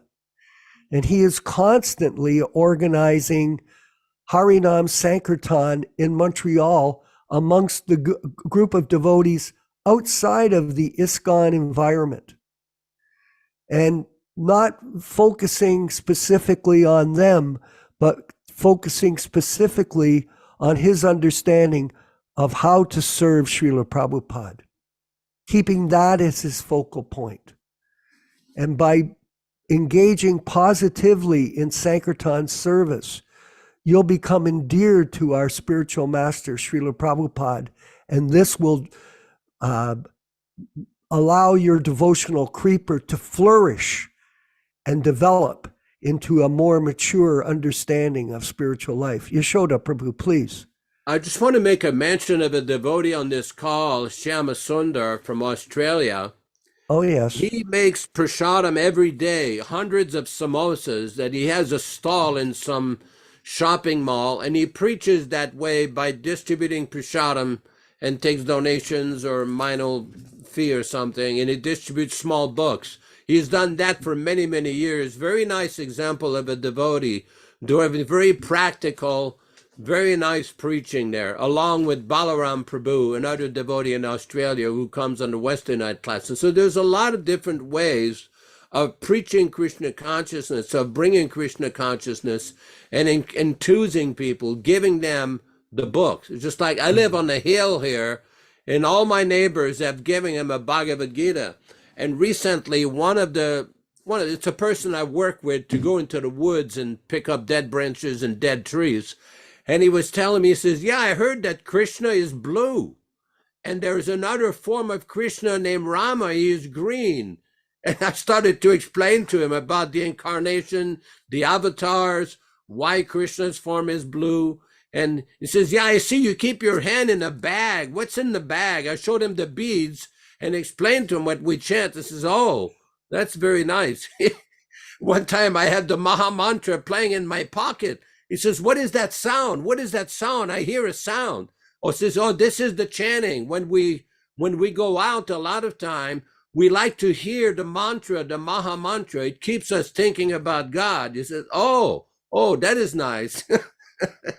So this, like, you can make friends with a lot, because I see there's a comment in the chat of somebody asking whether or not we should associate with non-devotees. Well, we don't necessarily associate with them, take on their ideas, but we give them our association by either giving them prasadam, give them a book talking about Krishna, and in this way we give them some benefit. Get some little booklets or print some cards or print some Maha Mantra cards. When I first came to the movement, when I first met Prabhupada in 1967, the devotees used to distribute these Maha Mantra cards. They would have the Maha Mantra and saying, chant Hare Krishna and your life will be sublime. And then in the back, they would invite people to the Sunday feast. Because I remember in 1969, when I joined in Montreal, we used to go chant Hare Krishna, and we would give everybody a card. And if somebody showed more interest, we had a little pamphlet called the Peace Formula. The Peace Formula is like a 1-page or 1 or 2-page description by Srila Prabhupada, how they can be world peace by accepting God, Krishna, as the supreme proprietor of everything. There was another small pamphlet called On Chanting the Maha Mantra, On Chanting Hare Krishna, with a picture of Prabhupada, and he was explaining the meaning of the chanting. Very simple. Make 10 copies, 50 copies, and you can give them to people. This way people can get some mercy, some enlightenment. There's a Mataji named Agata. What do you think, Agata? Hare Krishna. Where are you from, Mataji? Hare Krishna, Poland. Poland. Oh, He's in Poland. Poland. Hare Krishna. Very nice. Very nice. I think what you're saying is amazing, very inspiring. Okay. I'm just very overjoyed with what I'm hearing. Okay, good. There's another devotee from Poland, King Robert, Dr. Robert Kusmirek. He's also from Poland, I believe. I don't know if you know him. He's there on the call. Yes, that's true. Hare Krishna. Hare Krishna. Excellent. So you can print, you can look on the internet on the Peace Formula, on chanting Hare Krishna mantra. You can print 50 copies, 25 copies, just 2 pages. You can give them to people, or print some card. Chant Hare Krishna, your life will be sublime. This way you can give some mercy to people, benefit them. Aprakrita Prabhu in Montreal does this all the time. He does it in French. He parle français. He prêche en français. I'm explaining he speaks French and he's preaching in French. He also makes videos. There's a lot of very simple ways, very effective ways of presenting Krishna consciousness. There are a lot of very potent ways. Hare Krishna. Hare Krishna. Actually, I have these booklets, and thank you for encouraging me to make some copies. I was about to do that, but it's taken time. So now I have the encouragement. Hare Krishna. Oh, yes. Very nice. Excellent. You know, the other thing is for all of us on the call here, we're going to develop some booklets which will come from the Prabhupada Disciples Association, and that's on our agenda moving forward. And we'll also have contact numbers in the particular areas of the world where our membership is growing, so that people will have an ability to connect with us. It's very important to see that as a future plan for us to spread the Prabhupada consciousness to other people. And they will also experience the same blissfulness that all of you are expressing today on this class and many other classes. The idea is to share Krishna consciousness with others. This is the highest service that we can render to other people in this disturbed times. I know when I went to the doctors the other day, I had to go see my doctor. She's been my doctor for a long time, and I had my japa bag with me. It's part of my uniform because you go around, it's, you're either going to walk around and be on the mental platform, or you're going to chant Hare Krishna while you're moving around. So I was chanting in the waiting room with my bead bag, and I got up and started walking towards. She came out and she asked me, "Oh, what's wrong with your hand?" Now this is something I commonly get from people. They see me, "Oh, what's wrong with your hand?" I go, I pull out my beads and I show her, "Oh, these are my beads." Oh yeah, because she's been my doctor for 30 years. She goes, "Oh yeah, I remember." So, because I've been chanting in front of her for 30 years, but she can't remember. But she thought there was something wrong with my hand. So a lot of people, or when you go out on the street and you have tilak on, they go, "What's on your face? What's wrong with it? What's that on your face?" And I have to tell them, "Oh, well, that's sacred dust from Vrindavan, the birthplace of Krishna." And then you can lead yourself into a conversation with them and begin to make friends with them. And then it becomes more of a natural communication. Make friends with people, everyone. Avinkat Prabhu, yes, you have your hand up.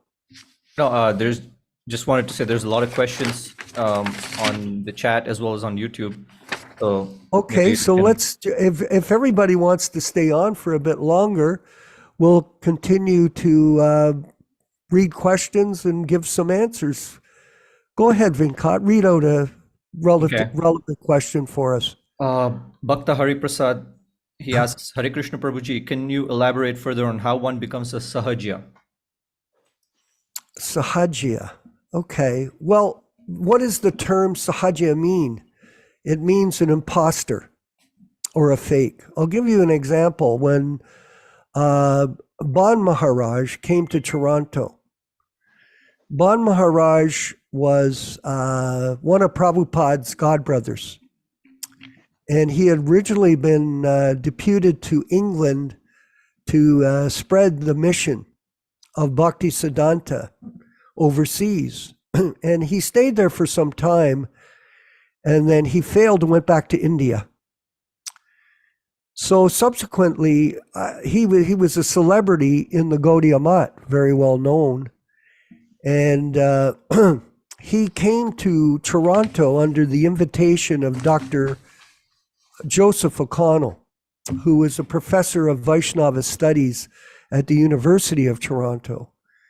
And myself and my colleague were invited to visit him when he was in Toronto. He was staying with Professor O'Connell. He wasn't staying with us at the Gerrard Street Temple. And we invited him naively to come and speak at the Sunday Feast program. And he came to the temple on Sunday and gave a lecture. And during the lecture, he started to cry, show symptoms of ecstasy, tears coming from his eyes. Now, we weren't so, let's say, advanced at that time at all in Krishna consciousness, but we knew one thing, that Prabhupada never wept tears of ecstasy in front of the deity. And as it turned out, Prabhupada, when he found out about this, he became very upset, because this was a demonstration of what's called a sahajya, a fake symptoms of ecstasy. Like some devotees, they dance and they project themselves like they're incarnations of Lord Chaitanya. Oh, look at me. Look at the way I'm dancing. Or they'll talk about Radha and Krishna pastimes like they're part of them. They're not like a Jayananda, but like some kind of pseudo imposter, sahajya, showing the symptoms of Krishna consciousness externally, but internally, they're filled with all kinds of other material desires. This is sahajya. We have to avoid the association of such devotees. Yaśodā, Prabhu, maybe you could elaborate on this further with us. Yeah, this is a very important point because we see that many persons engage in Krishna consciousness, but they have a very deep misunderstanding about the process. There's a bona fide process to advance in Krishna consciousness. And what we have is many times persons who are not following the process want to pretend that they're very advanced. Prabhupada describes in the Chaitanya Charitamrita, Antya Lila, chapter 20, text 28, a class of so-called devotees known as Prakrita Sahajiyas sometimes display devotional symptoms to exhibit their good fortune. They are pretending, however, because these devotional features are only external. The Prakrita Sahajiyas exhibit these symptoms to advertise their so-called advancement in love of Krishna. But instead of praising the Prakrita Sahajiyas for their symptoms of transcendental ecstasy, pure devotees do not like to associate with them. It is not advisable to equate the Prakrita Sahajiyas with pure devotees. When one is actually advanced in ecstatic love of Krishna, he does not try to advertise himself. Instead, he endeavors more and more to render service to the Lord. Another place, this was a morning walk in Bombay, India, on May 1st, 1974, Srila Prabhupada, Sahajiya.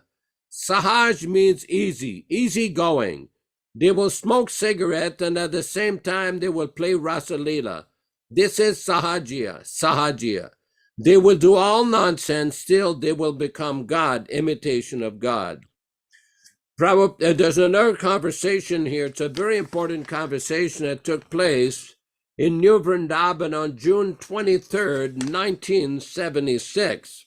Devotee is asking Srila Prabhupada, when one returned to his Swarupa, his natural form, how does Prabhupada, first of all, anatta nivritti, you were accustomed to so many bad habits.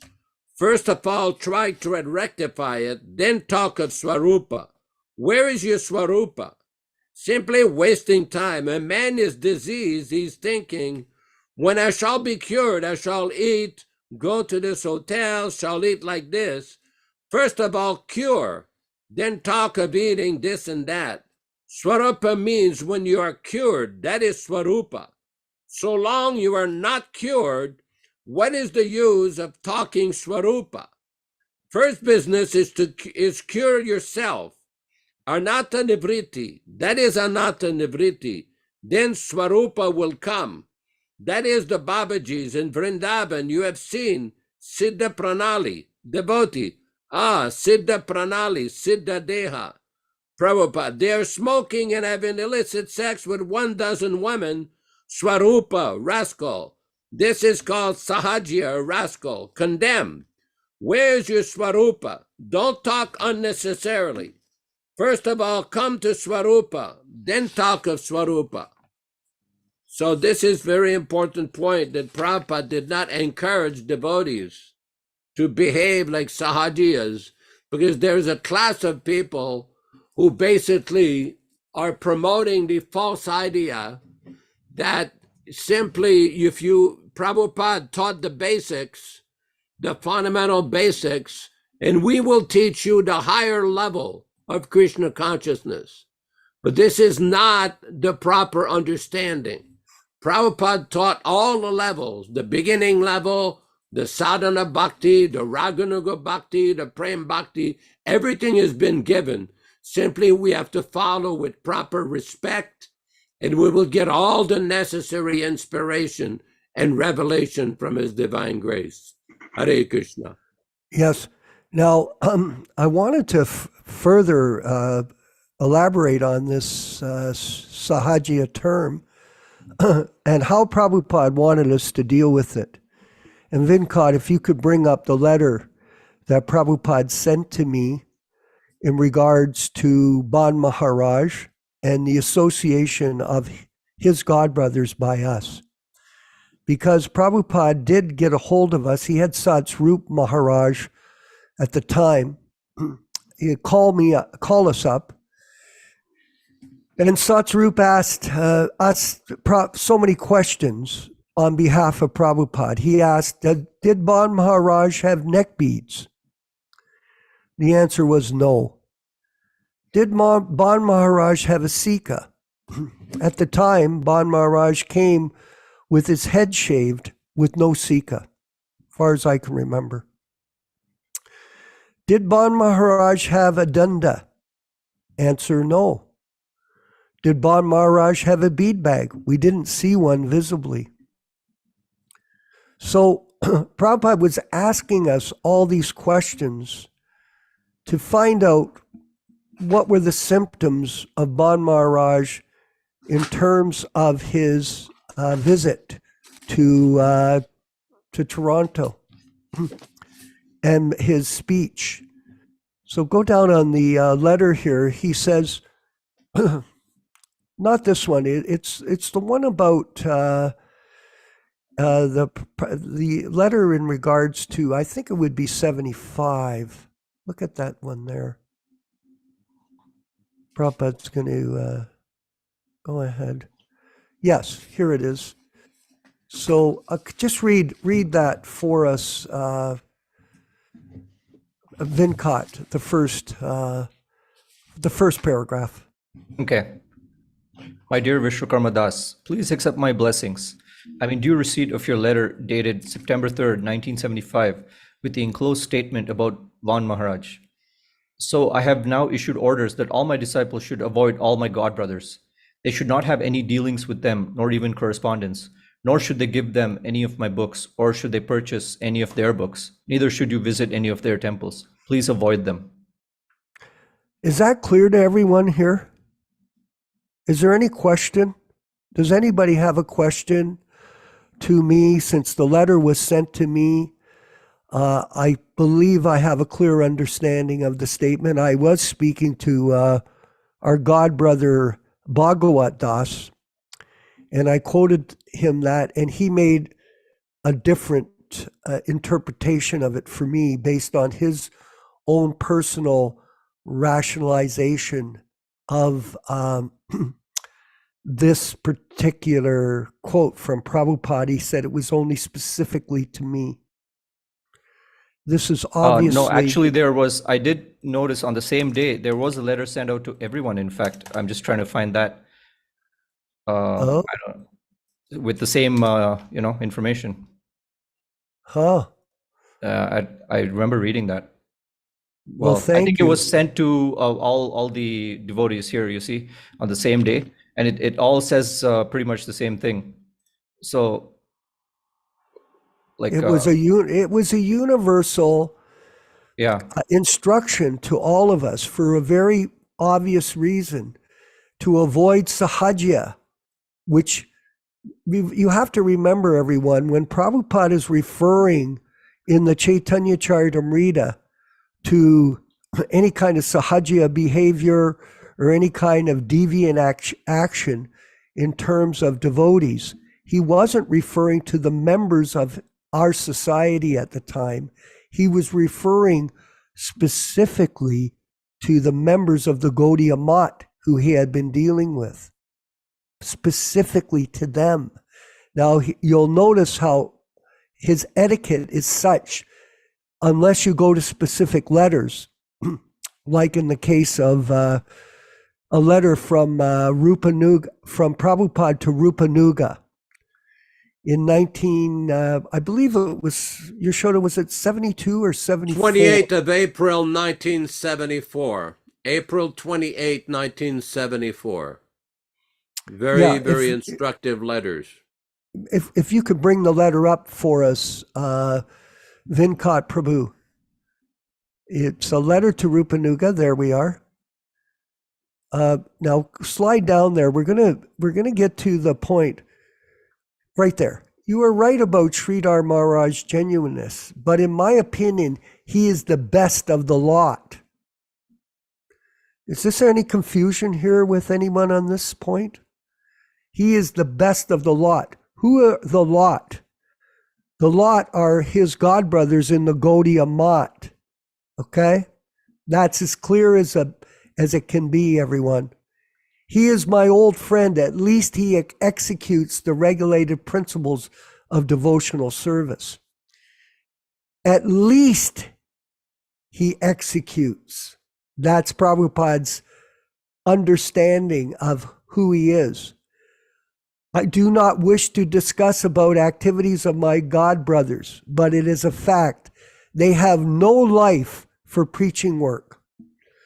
All are satisfied with a place for residence in the name of the temple, and they engage disciples to get foodstuff by transcendental devices and eat and sleep.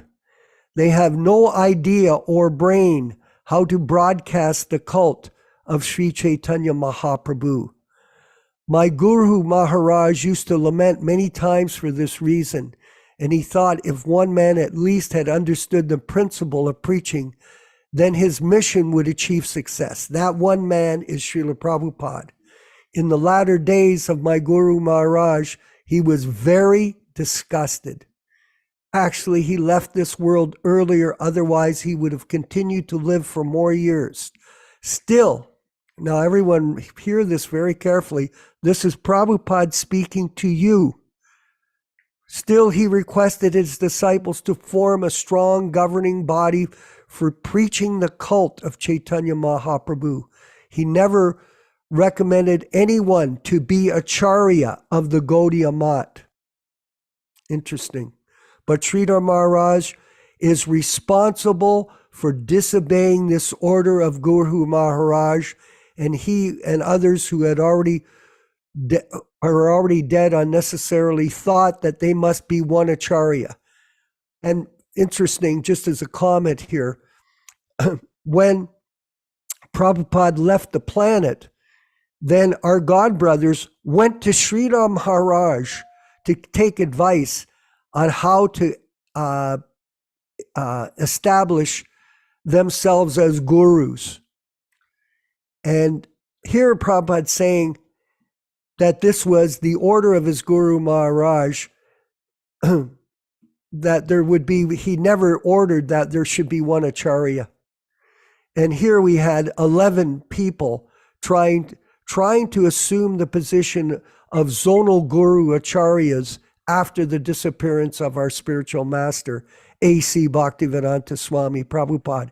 It was a conspiracy, everyone, without any question or doubt. And here is the proof, so that you're not without the understanding of what Prabhupada was saying to all of us back then, and he's still speaking the same truth to us today in his Vani incarnation. If Guru Maharaj could have seen someone who was qualified at that time to be Acharya, he would have mentioned. This is the same in ISKCON, because on the night before he passed away, he talked of so many things. He never mentioned an Acharya. His idea was Acharya was not to be nominated amongst the governing body. And this is exactly what the GBC of ISKCON are doing. They're electing. I just saw there's a new guru been elected to take the role of initiation as a Uttama-Adhikari in ISKCON just this week. Here, Prabhupada's giving the example in his own situation. He never imagined this would go on in ISKCON. His idea was Acharya was not to be nominated amongst the governing body. That's exactly what the GBC are doing. They're electing people in as guru. He said openly, you make a GBC and conduct the mission. The mission has been destroyed. All of the God brothers that we were participating in either banished us or kicked us out. For example, if you say anything like this publicly amongst ISKCON people, they kick you out of the temple. If you read the books that are the original authorized books of Srila Prabhupada unedited, they refuse to allow you to read them. They've taken them out of the temples. So this idea amongst the members of GBC who would come out successful and self-effulgent Acharya would be automatically selected. So Sridhar Maharaj and his two associate gentlemen selected one Acharya and later approved a failure. The result is now everyone is claiming to be Acharya, even though they may be Kanishta Adhikari with no ability to preach. In some of the camps, the Acharya is being changed 3 times a year. Therefore, we must not commit the same mistake in our ISKCON camp. For example, an Acharya, so-called Acharya, falls down, and some of the devotees, they say, well, just go pick another guru. And then when they fall down, oh, get another one. So it's like you go and pick guru, like in a candy shop. You pick this candy, if it's bitter, you take that one. If you don't like this one, you take that one. This is all complete nonsense. Prabhu, I've heard the comparison made. I think they make the comparison to a broken bus. Like if this bus breaks down, you just get off this bus and get on, a different bus. So the broken bus theory. Broken bus kirtan. Actually, amongst my God brothers, no one is qualified to become Acharya. So it is better not to mix with my God brothers very intimately, because instead of inspiring our students and disciples, they may sometimes pollute them. This attempt was made previously by them, especially Madhav Maharaj, Tirtha Maharaj, and Ban Maharaj, but somehow or other I saved the situation. This is going on. We shall be very careful about them and not mix with them. So here, repeatedly, we're getting this instruction from Prabhupada to us today. This instruction, my instruction to you all. They cannot help us in our movement, but they are very competent to harm our natural progress. Just scroll down, please. So we must be very careful about them. Our students are making this political program must be fixed at one point, then human society, unless decided into 4 classes and divisions, is animal society. So, Yaśodā, could you comment on this letter a little bit, and we'll carry on with the discussion if everybody's still interested. Yeah, this is a very important point that Srila Prabhupada very clearly gave instructions to all of his students and followers and disciples not to deal with the Gaudiya Math, because Prabhupada was very aware of the disobedience that had taken place in 1937 with regards to that particular institution. And Prabhupada did not want a Gaudiya Math Part 2 in his institution. In 1977, I was in Prabhupada's room one time where Prabhupada leaned over to the late secretary and another senior devotee and says, please do not turn my institution like the Catholic Church or the Gaudiya Math. Prabhupada was concerned. He wanted to keep the purity and the integrity of his society. This is a very important point. There are numerous instructions in Srila Prabhupada's books, in various letters, in various conversations on this topic. I see that Balaram Prabhu, you've got your hand up. Go ahead, Prabhu. Hare Krishna.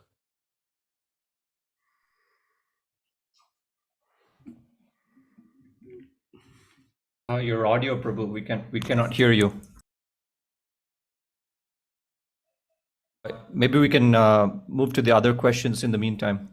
Yeah, I think he's getting his earphones. Okay, we'll wait. Go ahead, Balaram Prabhu. Hare Krishna. Can you hear me now? Yes, we can. Okay, Hare Krishna, you come here now.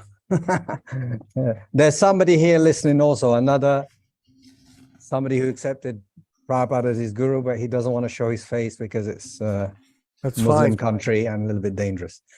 So I actually, it's not a question. I would love to make a request to the PDA devotees, the heads of PDA and everybody else, is such a topic like we just discussed about associate with Gaudiya Math or not, and then it went on to the Ritvik issue and blah, blah, blah. I would like to beg, and I heard sometime before that we were going to do it, but if we can make a full Easter Gosti where we can dedicate the whole 1 hour, 2 hours to one topic that we choose, such as Gaudiya Math situation, because I really want to hear the whole spectrum, you know, for every topic. I mean, the positives, the negatives. I want to hear everything and see everything in context as far as the dates goes or year, you know, because right now what's happening is we have a class and then through the questions, some topics come up and we just touch it and it's gone. But if we can dedicate a full Easter Gosti to each and one topic where we hear the whole picture, that would be really nice. Okay, excellent. Balaram, just so you know, the question came up, what is Sahajya? Yeah, I know. It's okay. So that was the reason. And then I Yeah, wanted that's to cool. bring that. We do have a plan for that. We have a special documentary that we're developing in our media team. We have a committee of 8 members who work as a media team group to create all these other programs that you're requesting to educate people, new people, on what the facts are in terms of Prabhupada's teachings and how we should read them. Like, it was very interesting today to read this letter. Remember, I was reading the letter from both letters from Prabhupada himself. So, but the only difference was someone had to speak it. But the words are exactly direct to give us guidance on how to see the relationship between, and there is a lot of confusion in this regards, and a lot of misunderstanding. That's why I think it'd be really helpful for not just a documentary, because documentary is one way. Somebody will present us and we hear that. It'd be nice if we could hear it, read it, and then discuss it and all the various questions and points. If we could see that and hear that, it would be really nice. For me, that feels like more of a comprehensive look. And by the way, Prabhu, anytime you want to discuss with either myself or some of the devotees, Janas Priya or with Yaśodā-nandana or myself on any time or place, just give us a buzz. We'll try to hook up and discuss all these issues with you based on our limited understanding of it. But it's at least an honest effort to try to help others get a perspective on it, just like we talked about the early years of ISKCON today. You know, what is the mentality of a real devotee? And we gave the example of Jayananda in detail. And the Janas Priya, I thought, gave a phenomenal insight into Jayananda's devotional attitude when he was in the hospice at the end of his life. He made the bed an altar and he slept on the floor despite the fact of being severely ill. So this is just an extraordinary example in real life from God brothers that were there with Jayananda, how you and me and all of us here should conduct ourselves. Another question, Venkat, please. Yeah. There's too many questions, so I think we have to be a little faster with the answers. So maybe, sorry. Okay, sure. Go ahead. Otherwise, we'll just never be able to finish them. Okay. So next question by Somagiri Prabhu.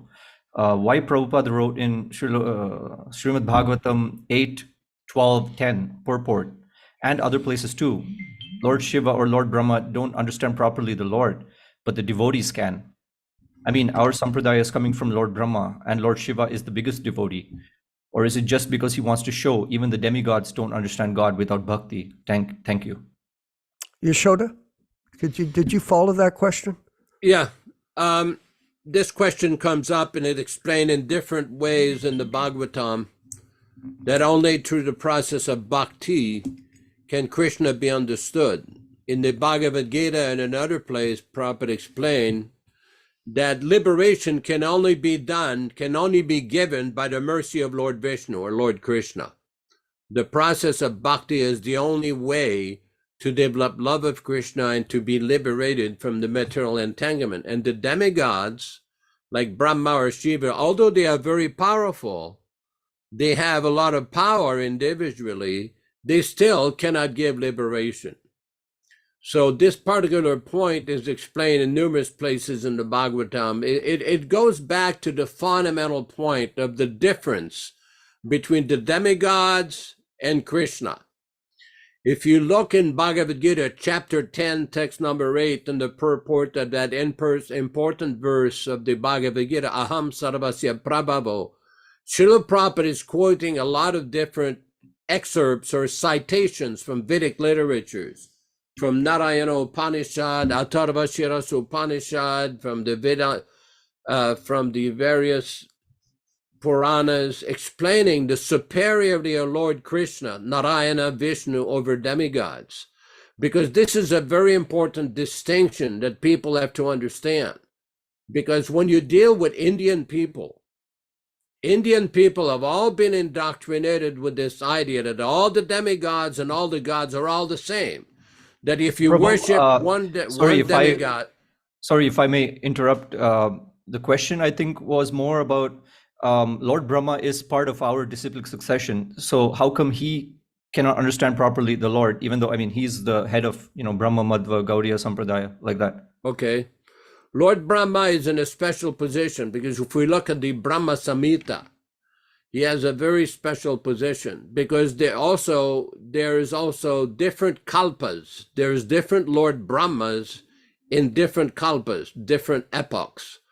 So when we speak of the current Lord Brahma, who spoke the Brahma Samhita that was discovered by Chaitanya Mahaprabhu, this is a very, very important point. That there is a question that was raised on a morning walk with Srila Prabhupada, whether Lord Brahma is a pure devotee or not.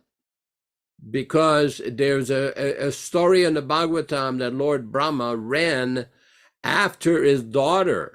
And the question was raised in the Bhagavatam, how could this extraordinary immorality fall upon someone as exalted as Lord Brahma? And Prabhupada explains in one purport that this happened in a different kalpa. There was a different situation. But after Lord Brahma heard the 4 important verses of the Bhagavatam described in the 2nd canto, he never forgot Krishna.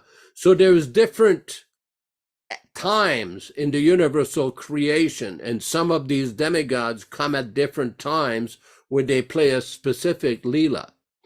Just like in the Srimad Bhagavatam, in the 10th canto, the 14th chapter, there's the story, it's called Brahma Vimohana Leela, where Lord Brahma was bewildered by all the different coward boys that were being manifested from the person of Krishna. So there these different transcendental pastimes have a specific message that they give. So not that we should think that Lord Brahma is a conditioned soul like an ordinary conditioned soul. He's a very empowered personality for the creation of the material world.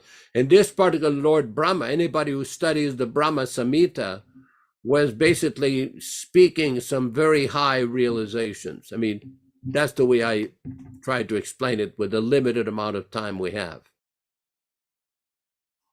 There's another question from one Somagiri Prabhu with regards to the gopis or manifestations of Radharani. Does it mean like Vishnu forms or manifestations of Krishna? Yes. And if yes, the 5th rasa, the conjugal love, how possible for an ordinary living entity? Well, the fact of the matter is, Prabhupada used to often explain, as one engages in the service of devotional service, and one becomes free, it's called anartha nivriti, from the negative influence of the material energy, then gradually one would get a taste, one would get attachment for Krishna. As one progresses, one's swarupa, or one's eternal relationship with Krishna, will be revealed. Now, what it is there's a lot of people, specifically the Radhakund Babajis and other groups of Gaudiya Vaishnavas, who claim that they have this manjari sadhana, or a process. It's mentioned in the Bhakti Rasamrita Sindhu, the development of Ragunaga Bhakti.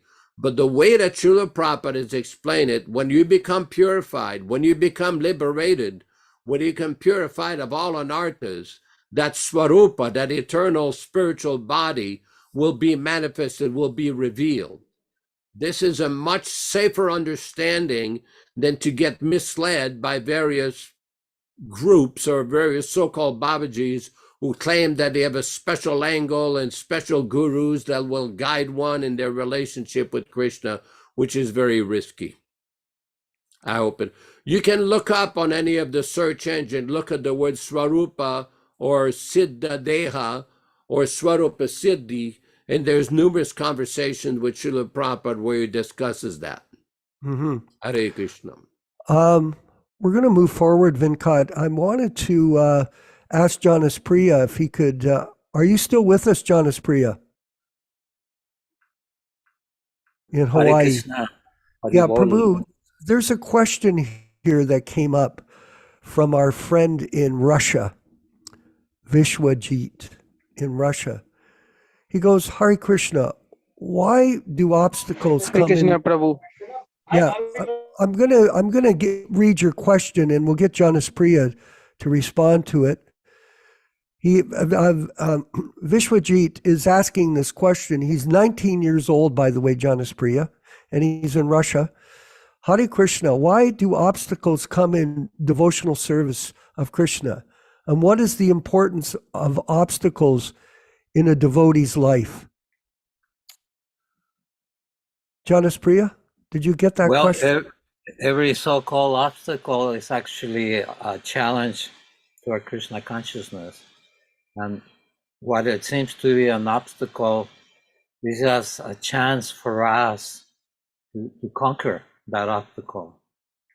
Even if we don't conquer it completely because we're neophytes, but if we start pecking at anything a little bit at a time, eventually we'll become purified. So in our neophyte state, it's very difficult for us to conquer any challenge in our Krishna consciousness. But we understand that if we follow the instructions of Srila Prabhupada, Prabhupada did not come and present an experimental project. This Krishna consciousness has millions of graduates, millions, billions. It's a proven process. So if we follow this process, it's guaranteed that these challenges will disappear. We just have to persevere. It's like if we have a disease and we take the medicine, the disease is not going to disappear immediately. We've been rolling in the material mud for billions of years. So it's going to take, that depends, they asked Srila Prabhupada, how long does it take to become Krishna conscious? And Prabhupada said, 1 second or billions of lifetimes, and anything in between. So that's why it's so important to stay in association of devotees, to hear Prabhupada's words. I love, like Yasoda-nanda Prabhu said, I got japa tape 24/7. And listen to, put a class on, even if you're not listening, just the sound vibration of Prabhupada will clear so much anarthas. Just that vibration in our ashram, just to have Prabhupada chanting and his books, and that's what we're doing here. So we're very blessed. So that will be a long answer, Hare Krishna. Yeah, the other thing is, Vishwajit, is this, that the obstacles in any activity require determination and focus. So if these obstacles are there, you have to build strength to overcome them. And you do that by the practice of devotional service. And the more you practice this process, then the stronger you become, and you can overcome these obstacles, like jumping over the horse, jumping over the obstacle course. You jump over them because you have the spiritual strength to do it. So these obstacles become difficult when you're weak, but when you're strong, you can easily defeat them. It's like a muscle. If you practice lifting weights, eventually you get the muscle, the strength to lift yourself up. So in the same way, by continuing to practice Krishna consciousness, then these obstacles become very insignificant on your path back to Godhead. Vinkat, anything else we want to bring up? We're going to move to the end of the discussion today. There were a lot of questions, so I don't know if you want.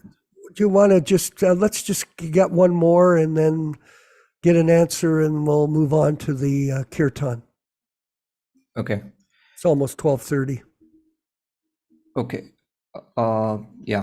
There's HD. Can we gain moksha by not going to samadhi and instead reaching nirman kaya? I'm not sure. Why all monks take samadhi instead of becoming nirman kaya? By becoming nirman kaya, they would have raised a lot of people. I'm not sure. Someone gave an answer below. What did they say? What's the next quote or next comment? No, it's a continuation of the question itself. Want to ask about destiny. Can we shape our destiny today and cut yesterday's destiny we shaped from our karma? So Krishna wants us to get dirty in order to get pure again. Why he creates universe so as to destroy it? Why he creates pure and impure? I think the question was, the gist was that why is this whole thing, why does he create this whole thing of like, you know, we're unpure and then impure, and then we have to like work to become Krishna conscious again, like that. Okay. I think we can table that question for the next class. And I want to thank everyone for participating today enthusiastically in the discussion. And I think there were many wonderful questions and answers that were presented for us in today's discussion to let us think about these things and move forward. Like I said, if anybody has any personal questions or information they want to get from any of us, Vinkat, did you make the slide yet with all the information for us? No, not yet. Okay, so we're going to have a slide come up at the end of the class, hopefully next session, and that'll give you a chance to get contact information to the devotees that you'd like to speak to. And in this way, we can carry on with our education of ourselves in the process of devotional service according to Prabhupada's teachings and instructions on many levels of communication. So Vinkat, please, let's chant along, everyone, to the Hare Krishna mantra, and we'll end up the class for today. Thank you, everyone. It was a wonderful session, and we look forward to seeing you tomorrow morning at the Srimad Bhagavatam class. It'll begin at 10 a.m. Eastern Standard Time here in the United States and Canada. All glories to Srila Prabhupada.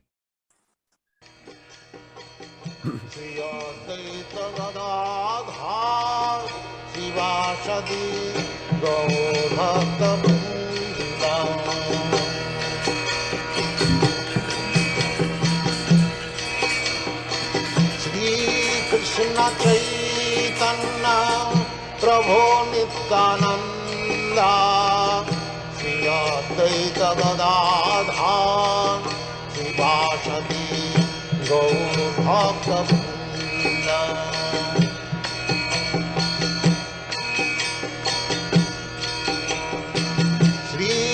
Krishna Chaitanya Prabhu Nityananda Shri Advaita Gadadhar Srivasati Gaur Bhaktivedanta.